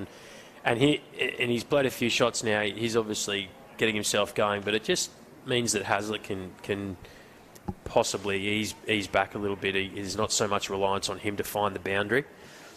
But yeah, I wonder whether Redlands have sort of said, oh, look, you know, we're prepared for Boyce to go for, you know, 25 or something. Not too many wickets, but that one flatter. If they find the boundary like that, it could be more. But, you know, Boise's not going to be too deterred by a big shot. And I like that about his game. He's, you know, he understands that as a spinner, you've got to be prepared to go for a few runs, but you can also do a fair bit of damage with the wickets. So he'll keep coming at them, no doubt. Yeah, you've obviously played a lot of cricket with Boise. Did you get a sense of the way that he liked other batsmen to behave? Does he prefer the wicket-taking opportunities that come when they're attacking him, or is he keen to bog a batsman down? Oh, I think, you know, a lot of spinners, and Boyce is one of them, that as they get older, they realise that, you know, the variations don't need to be as drastic as what you sort of sometimes think. So he's learnt to be quite patient. You know, he's happy for them to knock the ball to the sweepers, and all the while that's building pressure. Now that pressure was released obviously with a boundary, with a 6, but you know that same shot could easily get mishit and end up down the throat of a deep mid on, a deep mid off. So he's probably prepared to work through the full set of 24 balls he's got. I don't think he's going to feel under pressure to sort of try and take a wicket every ball. Yep. Which some spinners sometimes do. So, it's unlikely they wouldn't utilise that full set of 24 from him, and you can imagine there'll be a few opportunities in that time. Yeah, absolutely. Weebkin coming in for his second over. Very close. Very close.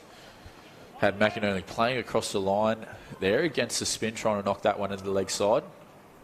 Ends up with a dot ball.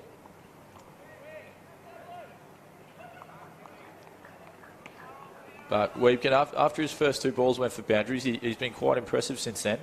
Certainly asking questions here. That one quicker, hits the block hole, pushed out to deep cover. Just the single.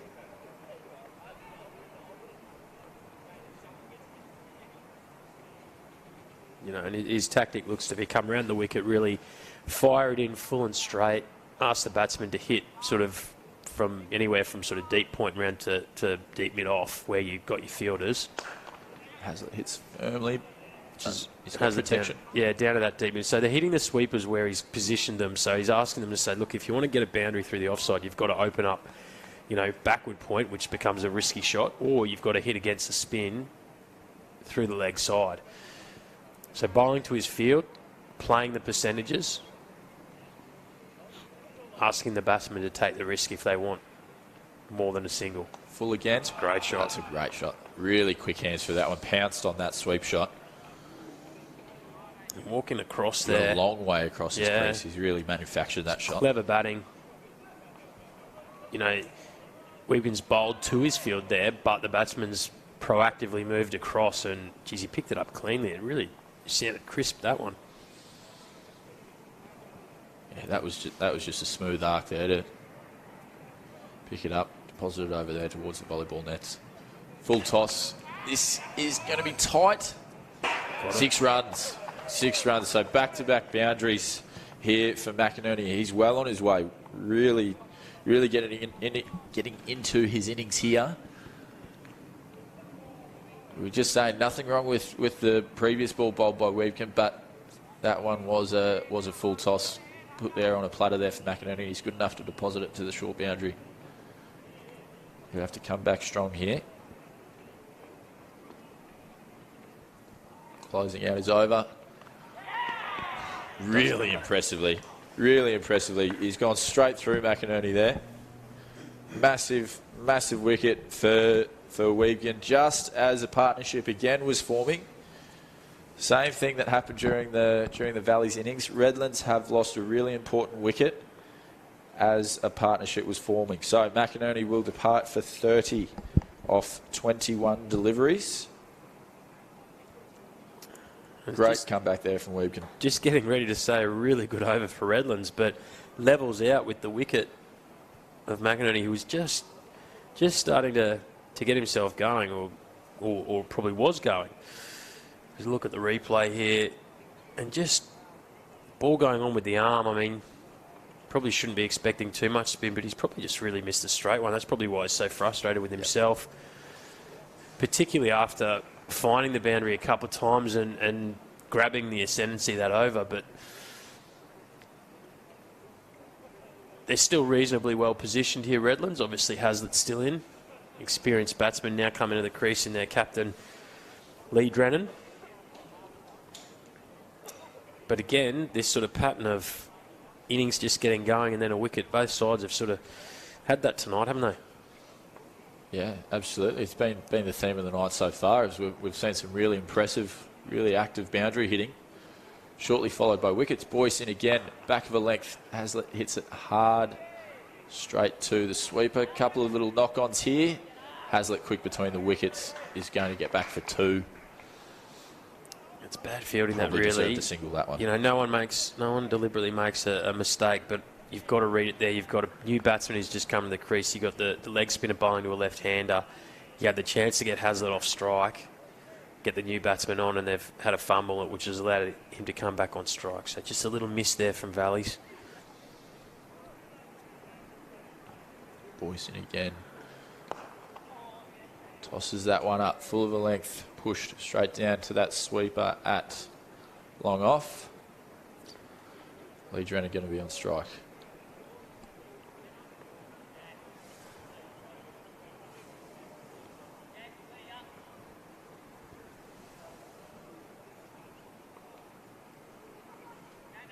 So surveying the field at the moment, a few changes going on.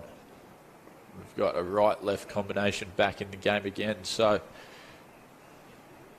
Josh Neal, the captain's going to have to be on his toes to make these fielding changes. Boyce is obviously going to be active in that decision-making. Lee Drennan settling in. Full of length, dot ball. Just flicked. Tried to punch that down the onside by the looks. Straight back to Boyce, in again. Tossed up, well played. Gets himself off strike.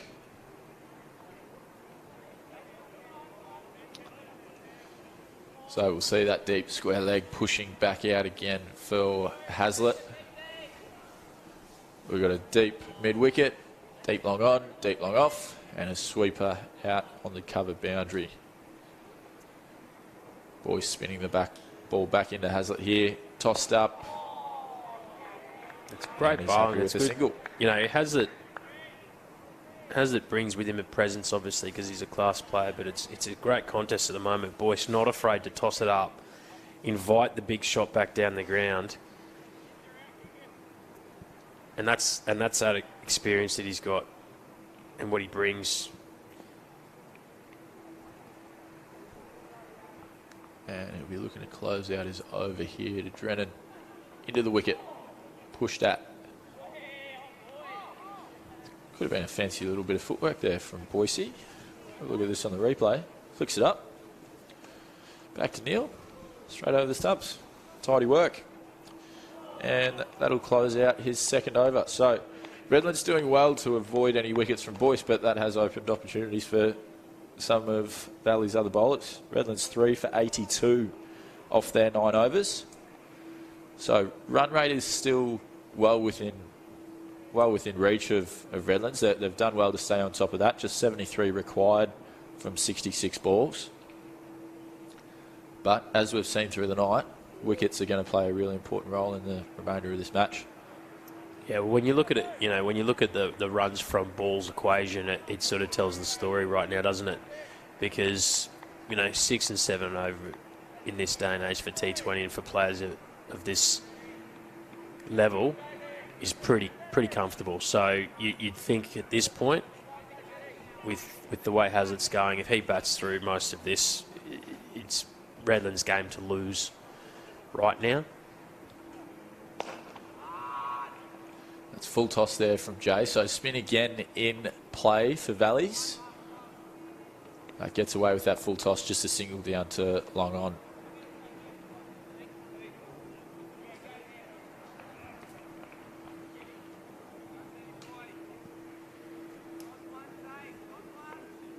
So game certainly in the balance here. Not happy to, or not willing to make a call either way here, but it will be interesting depending on which direction this game takes. If one of the teams is keen to get their net run rate up in any direction. We're talking about two very proud clubs here in Valleys and Redlands, currently sitting 6th and 8th in the T20 Max competition. That's a nice little lap played by Lee Drennan. He'll pick up 3 runs for that. Sammy Hazlett. Good running from Hazlett there, supporting his new batsman who's just come to the crease, running really hard, turning probably a long 2 into a pretty comfortable 3 with some hard running and quick to get in and out of the blocks, running to the danger end. Good match awareness, which again gives him the opportunity as the batsman who's in and seeing the ball well to take on a spinner towards that short boundary. Absolutely. So the left arm orthodox turning back into Hazlett here towards the short boundary. He's pushed that one through outside off. Well bowled. Stays away from that short boundary. It's almost gone the other way. Yeah, and he went back to it. It was almost the ball might have potentially come forward. Decided to go back. In the end, no damage done. Back again for Hazlett, pushing it down to long on. So both clubs here, 6th and 8th, respectively. Only the top 4 moving through to the semi-finals at AB Field on that first weekend of September. So certainly the win is the top priority here, but with so many teams in that bottleneck at the end of the season, net run rate's going to play a really big role.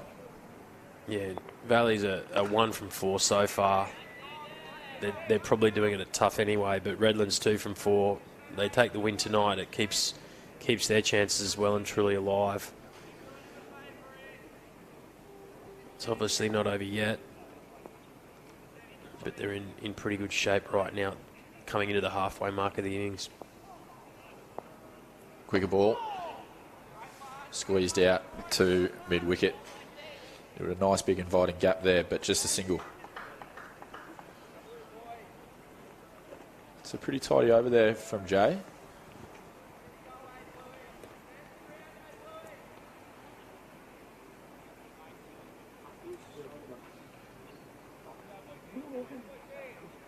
So it looks to be Boyce coming back on again for his 3rd over.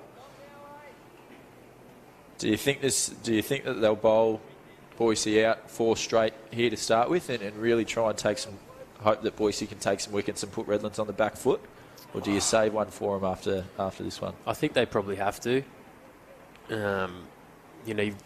It's like with batting, you've got to get your best batsman facing those bowls. You can't leave overs out there for your best bowlers either. So I wouldn't be surprised if Wildermuth comes back shortly. I think Boyce has got to keep going here. Otherwise, the game just sort of meanders along, and Redlands probably win in about the 17th or 18th over. Yep. They need wickets. They've got to go to their wicket takers. Yep. Lee Drennan happy to use his feet to that first one. Full toss there from Boyce, but punched straight to his sweeper, just a single.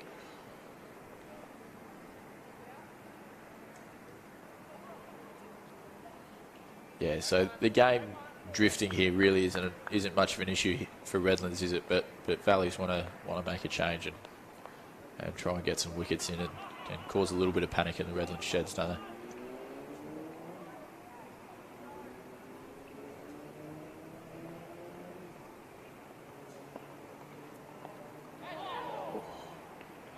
Drennan reaching a long way down his crease there to try and sweep that one, but Possibly a chance. Just the way the players react. I don't know if it clipped some glove on the way through or maybe an underedge. I'm not sure. I didn't quite see it, but definitely reaction suggested that maybe something on it. Not sure if it was a genuine chance, though. ooh, quicker ball. He really pushed that one through, gets himself a dot. Drennan up to the task. That one did come through with a bit of fizz on it. You see Boise going to the umpire each ball here to dry it off. And you can kind of, as we look out on the field here, there is a bit of shine to the grass. So I think the dew is starting to set in. It's going to make it tough on the bowling side.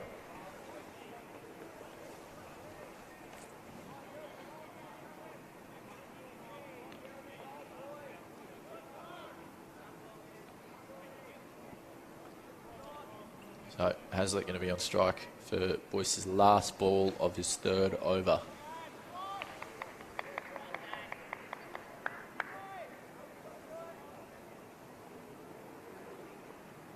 Tossed up.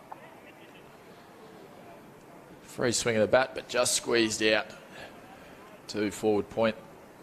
Hazlitt will get through for a single and retain the strike. So Redlands continue to move along. Run rate still certainly in check. 3 for 92 off their 11. 63 off 54 remaining. And Hazlitt, pretty comfortably, he's got himself to 40 off 30. Yeah, and that's what you want from your class players. He's, when the boundary's been on offer, he's grabbed it. In between that, he's been content to hit sweepers, find singles.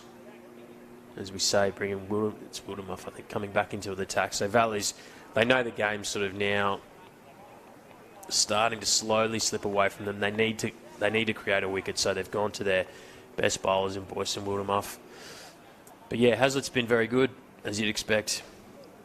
Good T20 player, very clean hitter of the ball. I've seen what he can do at the next level in the BBL, so no surprises with what he's done so far in this season's KFC T20 Max competition. He got runs in the first game for them against Norths, runs against Toombul. Looks like he's going to put a reasonable innings together tonight as well. Wildermuth in from the northern end. Back of the length outside off, carved away. And Beath again in the outfield is very clean and able to keep that to a single. He had a lot of ground to make up, but well done.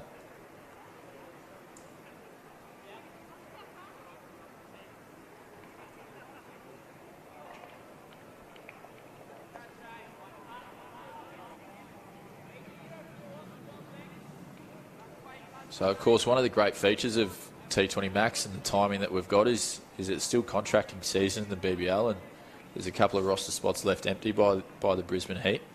Hearts, do you see any real needs in that remaining in that Heat squad? Are there any skill sets you're liking the look of that are coming to the fore in T20 Max?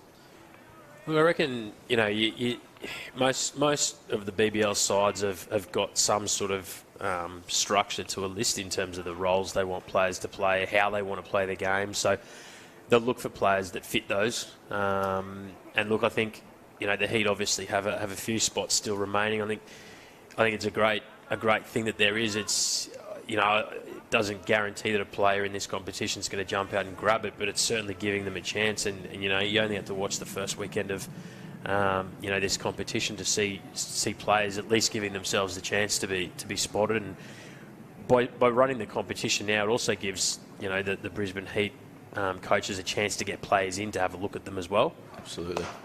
And Drennan takes a single on the free hit no ball Absolutely. that he got out on.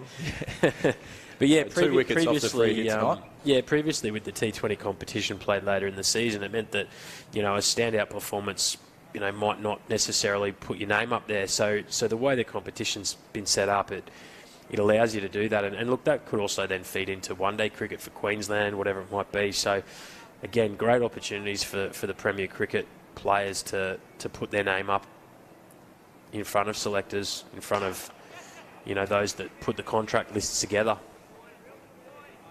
Absolutely, as Hazlitt hits that firmly to mid-off for a single.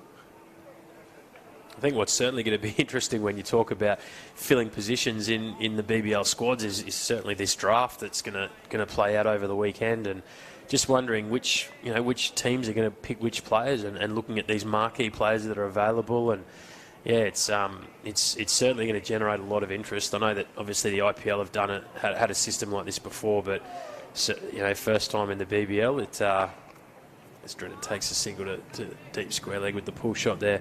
Yeah, first time for it in the BBL, and I think everyone's sort of keen to see if it sort of rolls out as some may expect, or as some team's going to try and pinch a marquee player that another side has. Obviously, Rashid Khan comes to mind straight away. Absolutely. Renegades with the first pick. Do they make a play for him? Try and get the strikers to use their retention play. There's a lot going on. So I think there'll be a lot of people watching that one on the weekend if they're not watching. If they're not watching T20 Max. Correct. Well, yeah, that will be a very interesting one to follow along with on Sunday. Those platinum players that got put forward in that top 12 are a pretty incredible group of international players. So yeah, and I saw a couple more players rounded out the list as of, I think, as late as either today or yesterday. Ross Taylor was one that sprung name behind, that certainly came up. He, I think he might have actually played a bit of early Big Bash for Victoria. Maybe played a season, maybe played a couple of games, but gee, he could be a player that, he is an international star, but might not necessarily be put up in the same space. It's a great shot from picked the gap too. And he's pounced on that, has Drennan, and he's picked the gap perfectly. He's had about 30 metres to pick out between the 2 minute deep fine leg and deep square leg. They good shot. More than 5 metres. Split them, just got tall on it, didn't he? Made sure he stood tall in the shot.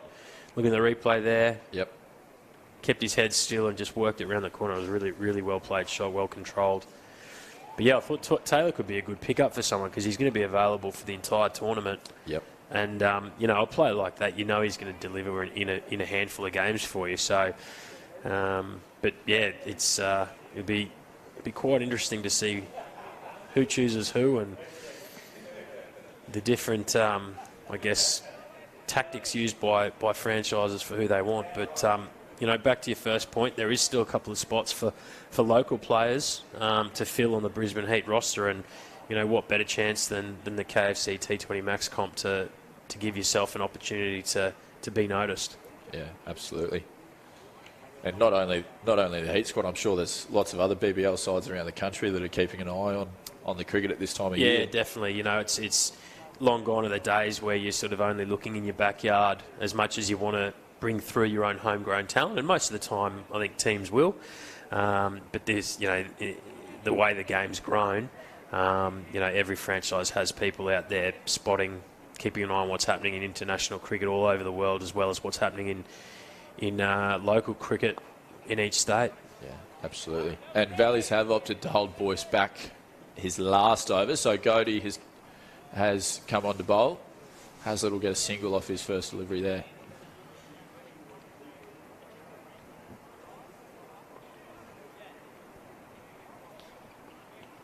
So Drennan's done exactly what he needed to do here in playing a support role to Hazlitt. 13 off 14 going at just under a run of ball, but keeping the score ticking along nicely. Well, that's it, and that's all they need. I mean, look at the differential between runs and balls. It's basically a single boundary. Otherwise, it's just a run of ball, and for good players, they'll do that pretty comfortably. So unless Valleys can jag a couple of wickets here, particularly Hazlitt, they're going to find this pretty tough to stop the Tigers from getting the chocolates tonight. Big shout, but looked to be sliding down leg, and they'll get a single down there as the umpire signals leg by. So sliding down leg, I think we can assume, Speaking of sliding, you see the fielder there as he went and picked it up. So yes, definitely some some moisture on the field at the moment.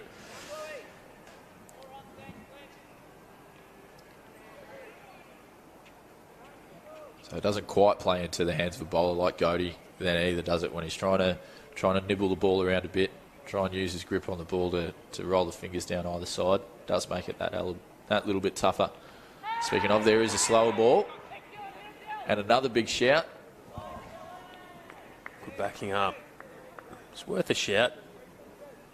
Hazlitt just sneaking a look to see where it had gone, and as he did, the fielder fired it. I think he was safe, but some good backing up there. I think it was Zen and Jay. Yeah, he's quite athletic in the field. Unfortunately, probably that chance that he put down, Hazlitt's enjoyed 2 chances, both of them pretty hot chances, but yeah, look, you don't want to give a player of his stature three goes in one innings. It's at the moment it's cost him. He's going to be the difference at this stage. He's the one who's put together the innings of substance for the night. Yeah, absolutely. As Drennan advances, looks to get a little bit aggressive there and change the length, but he'll just get a single down to long on.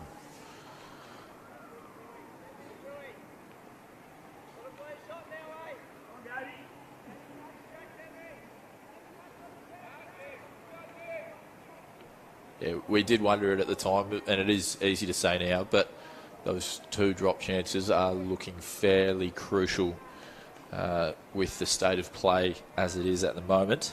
Well, they say 50 runs is a lot in a game of cricket, though. So they always say, the catchers do win the matches. So it's and as you get up the levels, you can't afford those more basic errors. That's the difference between your club level before you get to state level, and obviously onto the international stages. The good players just execute their skills for longer before a mistake happens. That's usually how it works. And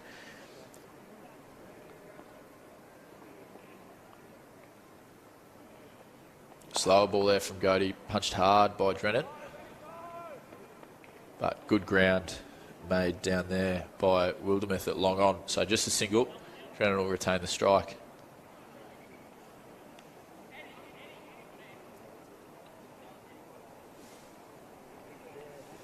So with 7 overs remaining, Redlands 3 for 108. Hazlitt 45 off 36, and Drennan, as we said, playing his hand 15 off 17. And we're going to have Zen Jay, that man that we were just talking about, buzzing around in the field. His energy's certainly been up tonight, so he'll be well and truly ready to get back into his spell here. He's been done for 12 off his 2.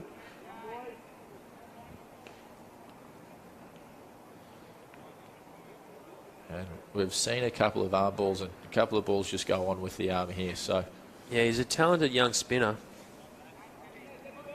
Could be looking to find the outside edge of Drennan here.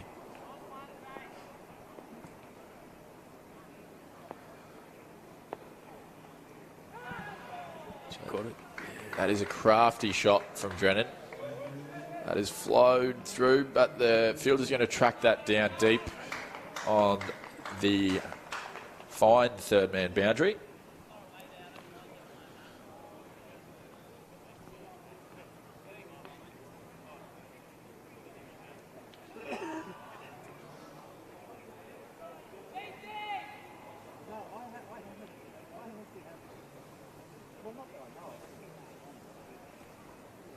I don't think I've ever seen this many beanies at a cricket game.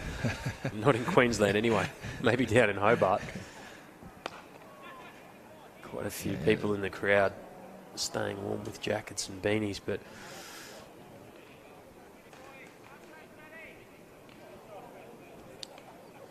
some of our southern viewers might make comment hearts about it being 16 degrees and Queenslanders wearing beanies, but we do battle up here sometimes. You can see the steam pouring out of Drennan's helmet as he attacks that one. pushes it down the ground for 1.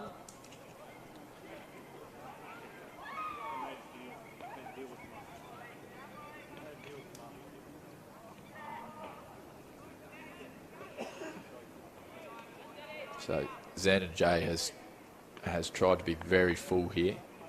Has been attacking that popping crease. We'll see what his plan to Hazlitt is here. Draws it back of a length. Has it quick on the pull shot. And that's a tough bounce for the man. Yeah, especially with the ball skidding, and Hazlitt smashed it. Skidded off the turf. But that brings up his 50. Well batted by Hazlitt. He did have 2 chances, didn't he? But he's come through at a really important time for Redlands there. 50 off 38, 38 from 38 remaining. He's going to want to get them the whole way home. Yeah, that's it, and that's all you can ask if a batsman, if he does get an opportunity, takes it, and he's doing that at the moment with reasonably minimal risk. You know, that even the boundaries he's scored tonight have been just good cricket shots. Their strengths of his, pick up pull shots, a couple of cut shots off the spinners, a couple of drives. So it's his bread and butter. So he hasn't really had to take too many risks to be scoring at the rate he's going. It's class innings from a class player. Absolutely. Short again, picks that one up, and it's going to go down to the man at long on. So just a single to retain the strike there for Hazlitt. So he's managing this innings very well now. He's just picking this off, playing at the pace that he wants to. You sense that he's, at this point, very in control of his own game and very in control of this run chase. I was just going to say they'd have to go back to Boyce here because they tried Wildermuth, which was the right option. Didn't come off for them. They're trying things here, but you've just got to keep mixing it up and trying to find a way to get a wicket. Yeah, absolutely. And with just a runner ball required now, Redlands have still got the power surge in their back pocket, but you feel that they're pretty comfortable with 5 men out at the moment, just to continue picking off singles and get the odd boundary off the ball where they can access it. Yeah, look, I mean, I don't think you ever worry that you might suddenly have a collapse, but maybe they'll just, looking at what do they need now, might score another, 20 runs, and maybe when they're about 20 short or something like that, maybe they take the surge and try and get it done in 1 over and finish an over or 2 earlier than they might have. But Boyce tossed up again. You think right now that the Tigers are going to cruise home pretty easily. They probably don't need to take it, and if anything, Valleys might even have to start bringing the field up to try and find a wicket, which might create those opportunities anyway. So, yeah. And having said that, I think they do have just the 4 out now. So have we missed the surge again? Maybe they took it again. We've missed it again. We did have a tap on, but Sammy Hazlitt, quick as a whippet, managed to get his bat back in. You can't quite see that on the angle there, but Sammy Hazlitt was very quick to get his bat back in. That's just some of the basics of batting there and holding the bat in the right hand. Spot on. Simple things done well.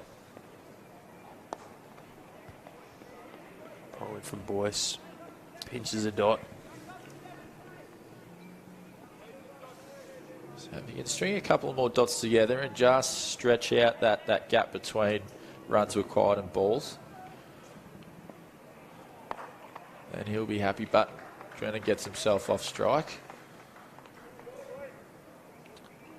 He hasn't quite got the wickets that he has in previous games yet so far, Boyce, but one big thing you can notice to the other younger spinners that are featuring this match is Boyce is very happy to throw the ball up, give it a little bit of air. Yeah. A lot of the other spinners just trying to push the ball into the deck, continue to get their dot balls, but Boyce showing some real confidence and experience here.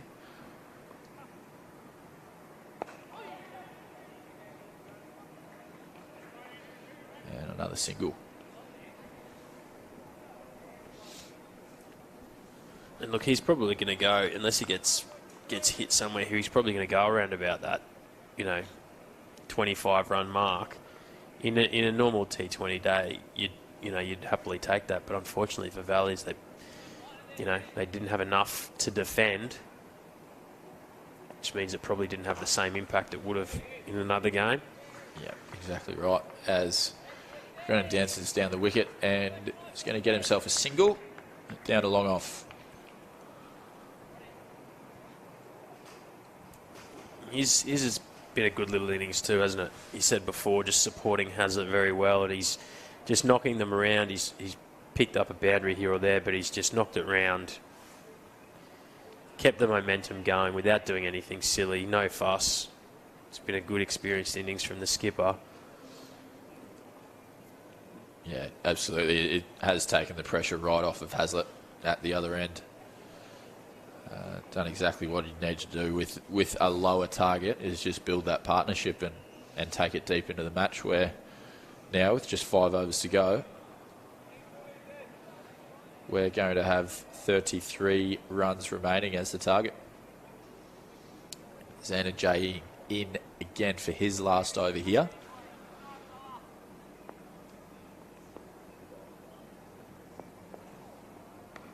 Oh, it's Pushes that one through. Thought he snuck it past. I think it's Boyce there. I think Josh Neal liked the chances of that one sneaking through. Drennan did jam the bat down late on that. It was on course for the off stump, but good enough to get the bat down on it, sneak away with the single. Hazlitt on strike, short ball, and that Found the gap. No, he didn't. Didn't quite get a piece of that one. It looked all right off the bat, but potentially a little bit toey. Didn't have the same pace as the last kneecap killer that went for 4. And look, credit to Valleys here. The deeper you take it, you never know. But at a run of ball, it's unlikely. But yeah, the deeper they take this game, they're at least a chance.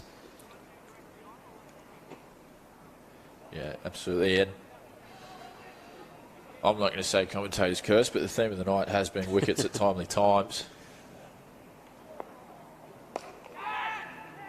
There you go. Oh, got one. Not out. Oh, no, he's got to give Is it. he? Sure, We're not sure what's happening here. Certainly looked out from here. And that's out. Little bit of confusion in the middle for a while there, but commentator's got a scalp. I think Xander knew he caught it. I think the umpires were just double checking, but certainly looked out in fast motion or in normal speed. And you called it. Got one. Sorry, Lee. But well batted. That is still a very important knock. That has got them deep into the game. It was a good, lengthy partnership, which is what Redlands needed at the point in time. As you see there from Jay, just got the ball to dip on him a fraction. Yeah, it was nicely bowled, wasn't it? It was a little bit more flight. Just bit in the wicket a fraction. Yeah. I think from that angle there, you could see that he got his fingers underneath that one. Pretty happy with that. Big Liam Smith rolls out to the crease.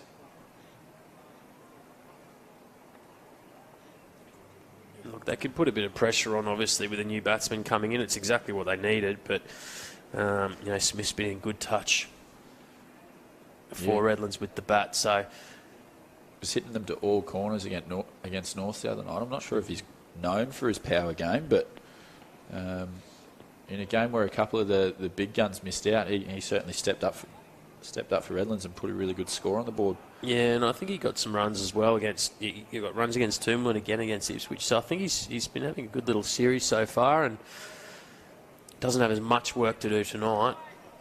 But between him and Hazlitt, you'd think they're going to get themselves home, but you never know. And Valleys are giving themselves a chance at least.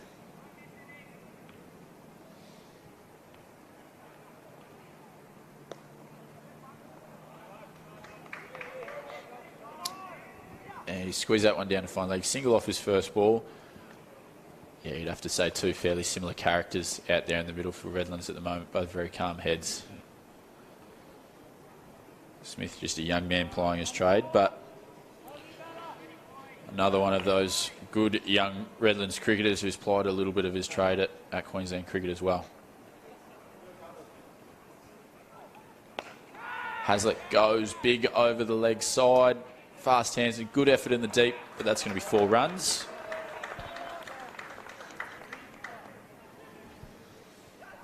So Hazlitt perhaps sensing there that a little bit of pressure needed to be relieved. Yeah, it's a little bit of an interesting shot because, I mean, I wouldn't say that there's huge pressure. I mean, it is just going at run a ball, but sometimes as a batsman you like to just have that little gap every now and then, and obviously that boundary's just kept it at the run a ball. Yep. But,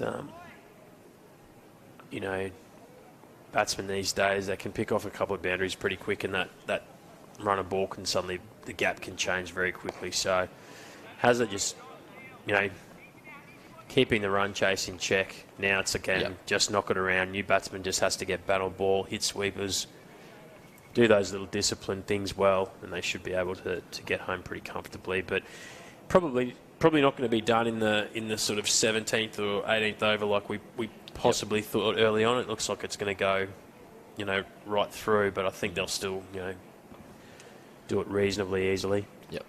Unless there's another twist and we can find another wicket somewhere. So it looks as though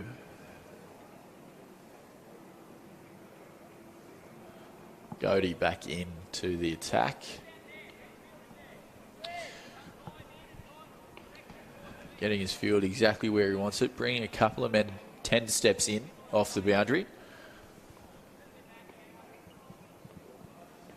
So again, looking to cut down on those twos.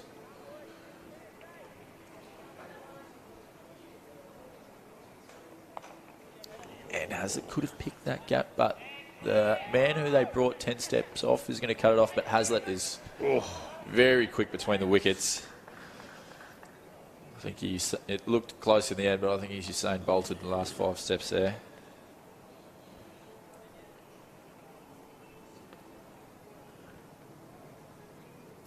Yeah, it was good running. He retains the strike there, which is also another, you know, it's just those little things. Could have just cruised through, taken it easy, or sent Smith back, but ran hard, gets himself back on strike, and you sort of feel like, I think he'll do it on this occasion, unless he does it here, but he's going. He's done that in Decanter as well. It's those twos that hurt in a runner ball chase like this, isn't it? So yeah, well, especially if you then pick off that boundary. If he finds a boundary this over, then all of a sudden that, you know, runner balls becomes very easy. It's sort of, the gap opens up again between runs and balls.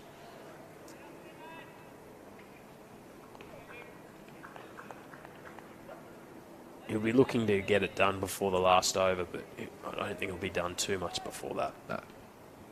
Unless he gets a couple of juicy balls. Godey in, slower ball. Tucked around the corner, but that's going to be a dot. Tidy little bit of work at short fine leg there.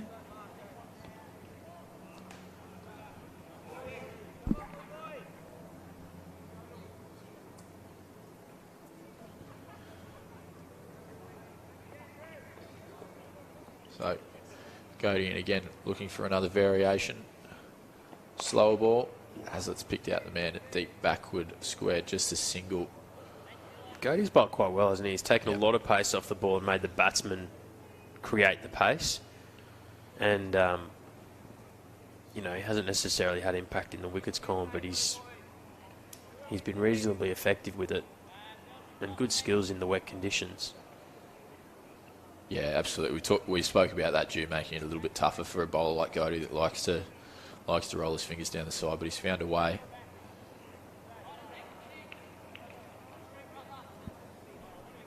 So Liam Smith, fresh into his innings, just a one-off one for him.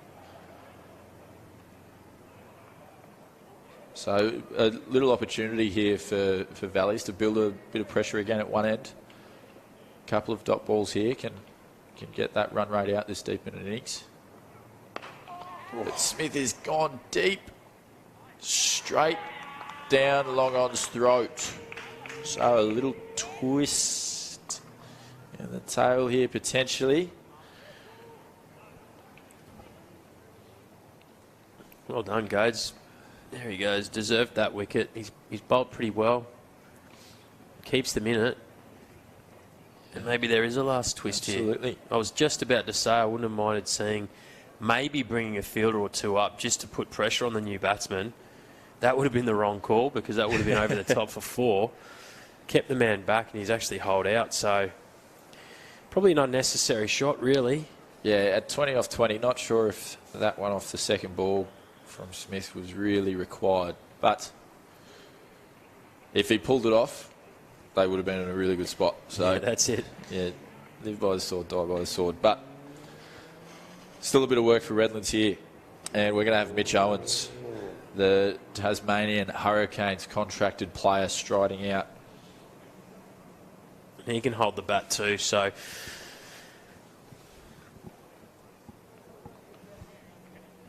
really the key is just keep knocking it around where you can, get Hazlitt on strike. He's the guy who's going to be able to find a boundary easier if they need to release the pressure. Now I'd like to see the fielders come up. Yeah, absolutely. If they didn't cross, which they didn't. So, I mean, it's tricky because you know that if you bring it up and they jag a boundary, but at the end of the day, they're only 4 down. I'd like to see, what do you got, 2 balls left in the over. I'd like to see them bring the field up and say to the new batsman, hey, hit me straight back over my head first ball or second ball.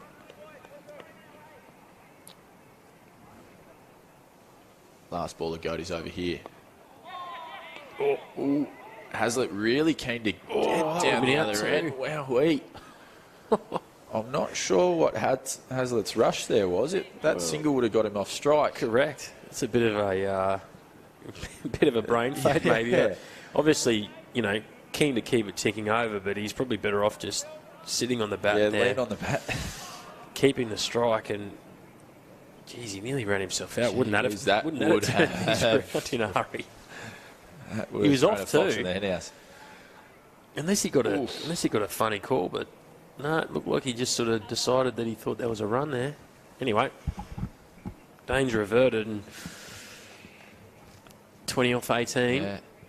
Interesting to see how Hazlitt plays this now. If he takes a single early, is it too early to not take a single early in the over? Well, I think, you know, if you're in and you're a player of his quality, I feel like, you know, if you needed 8 or 10 off the last over, that's probably pretty comfortable. Yep. So I don't think he has to force or farm strike just yet. If it's there and off, you still got to keep taking the runs, and you got to back your man at the other end that he's going to do the same. I mean, at the end of the day, even down to 20, you know, one big over can still be 10, 15. So the trick will be whether, if they can actually just get him off strike, and then if they can manage to bring the field up a little bit just to try and pinch that dot ball or two. Yep. Off the new batsman. And Weebkin in important overs for young Weebkin. And that is a single early in the over. So here is the opportunity for Valleys with the new batsman Owen on strike. It's definitely a gutsy call, but I mean, at the end of the day, if you keep the field out and they keep knocking singles, they're going to get there anyway. So I'd love, I don't know, mid-off up or just someone to put a little bit more pressure. Just make Owen have to think about what he's doing in these first few. In saying that, he is new to the crease. Does have to find the sweepers, but yep. Yeah. And we're seeing a bit of decision making here. The Beath here on the deep mid wicket boundary, getting pushed back and forth in a few different directions. I think they've settled on it now. They're pushing a man out to deep square, so they have sent an extra man back. Hearts against what you were suggesting.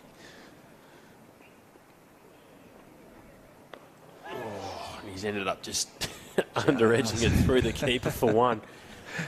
Doesn't matter where you Doesn't matter how you get him. Can't. Very close to chopping it on, but... And look, sometimes bringing that fielder up is just literally for one ball, and then pushing him back. You try a few different things. You get the batsman's mind thinking other than watching the ball.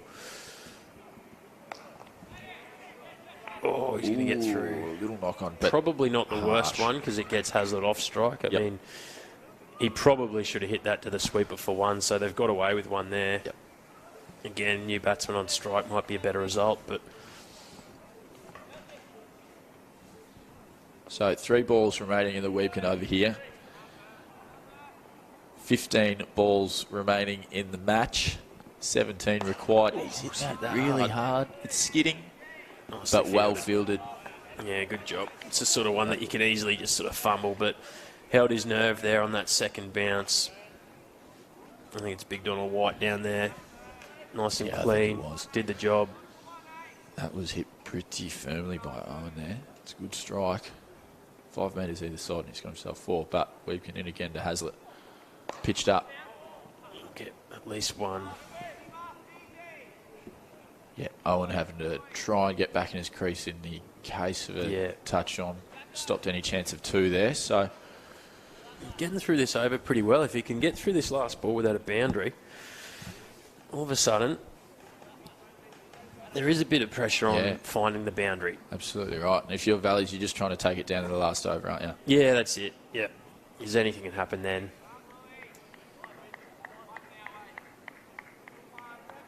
So Weebkin in for his last ball. He's got mid-wicket is open at the moment, just a deep forward square. Oh, that's out, is it? That is out. Massive wicket for Weebkin on the last ball of his over. That back foot just popped up. He's given out by the square leg umpire. Really tidy piece of work there. Yeah, beautiful work. By, who have we got there? By Dylan McLaughlin. Yeah, very clean hands, very quick. Stayed nice and still. That's usually the key with you keeping to spin or when you're over the top. It's actually about minimal movement. You don't want a lot going on. You just sort of watch him here. Look how still his head was. Just head over the top, but really still. Minimal movement, soft hands, and just whip the bails off. Hard to see exactly whether he dragged or whether he just lifted, but either way, I mean, you look at the replay, he was super confident. Yep. With that, just... Yeah, it looks like he's just dragged it out. Yeah. Didn't look like there was too much daylight under his foot, so just dragged it out with that momentum and that swing. But massive, massive wicket for Valleys there. So upside is it's a dot ball as well. Yeah, certainly. Yeah. And that's the over closed out. So we're going to have Hazlitt on strike. Is that motion that the umpire was just... Is that the power surge? So you can take it the last couple, can't you? The rules change on me every year. It changed, yeah. I think for some of the big bash last year, you couldn't take it. You had to take it before the 17th. That's what I thought, but they've adjusted that, seemingly, because unless the umpire was just having a bit of a stretch, but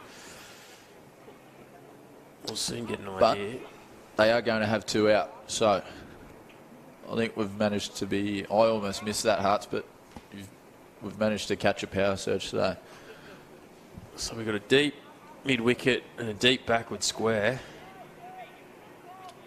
You got Wildermuth, everyone else on the offset up, so last. I wonder whether it could be... I mean, he's going to have to bang it in, get Hazlitt hitting this way, I would have thought. Long side this way. Slow ball bounces possibly to take a bit of pace off as well. I don't know. It's hard to know. No, gone full. Oh, and he got it too. No. That's going to be very useful runs for Redlands. We would have muff appealing thinking it was off boot or off pad. Just given runs. Given runs. I mean, pretty courageous shot there, you know. But he stayed in control of the shot, kept his head still, let the ball come onto the bat. Didn't try to hit it, let the ball do the work, and he's been rewarded, and that just relieves some pressure. Yeah, so that's got it back to a runner ball now. That'll be 11 off 11. So Wildermuth with work to do. Same field. Short, slower, but he's got a top edge on it, and that's going to run away as well. So he's gone to your plan, Hearts. He's bowled that slow ball bouncer, but can't do much about a top edge, can you? Look, you got so little room for error doing it because of that. You know, it's just because they're now down to, you know, that'll be 7 off 10 now, I think. And I wonder now whether Hazard just keeps the foot down and tries to do it in the next ball or two. Wildermuth in again. Hazard backing across. I don't know whether that one was a catching opportunity or a bump ball. It seemed to just spoon out there, but a single to Hazlitt. It probably It's is going to bring Bailey Stewart on strike. enough damage done, you would have thought, in those first 3 balls to get them over now. Yep. Wildermuth's going to have to do something pretty special these next couple of balls to help Valleys take it into the last over. Yeah, absolutely. Not beyond him, obviously, but... Certainly not. 3 balls remaining. 6 runs to win. 3 balls remaining in the over, I should say. 9 balls in the match. But he's got a brand new batsman on strike. Bowlers of his quality really relish this opportunity to flip a match on their head, don't they? He's got to be full and straight. Don't give the batsman a chance to sort of nick it or flay the bat. Get the fielders in front of the wicket. Gee, that's a good shot, first ball. I was going to say, get the fielders in front of the wicket a chance to pounce on it, but Stewart up to the task there and just sort of stood at the top of that bounce, pivoted back and pulled it out to deep square. So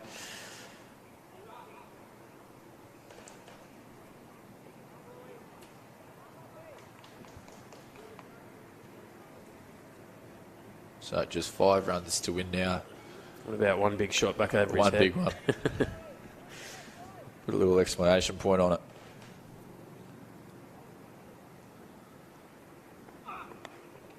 Oh, Hazlitt's scored 12 runs through 3rd man and final leg this over, and that's really just got to rip the heart out of the Valleys team. I was sort of looking through mid-off cover there for a moment, but he's just got a nice thick edge, and we know in T20 cricket it's pretty rare to have anyone in the slips region, so probably reward for Hazlitt. A couple of, less clean shots this over, but he's been very good with his innings. That's absolutely right. He put himself in the position to win the game for Redlands, and I dare say he's done that now. With 1 run required for the win, scores are tied. 7 balls remaining. Wildermuth in for the last ball of his spell. And Hazlitt will pick that one up.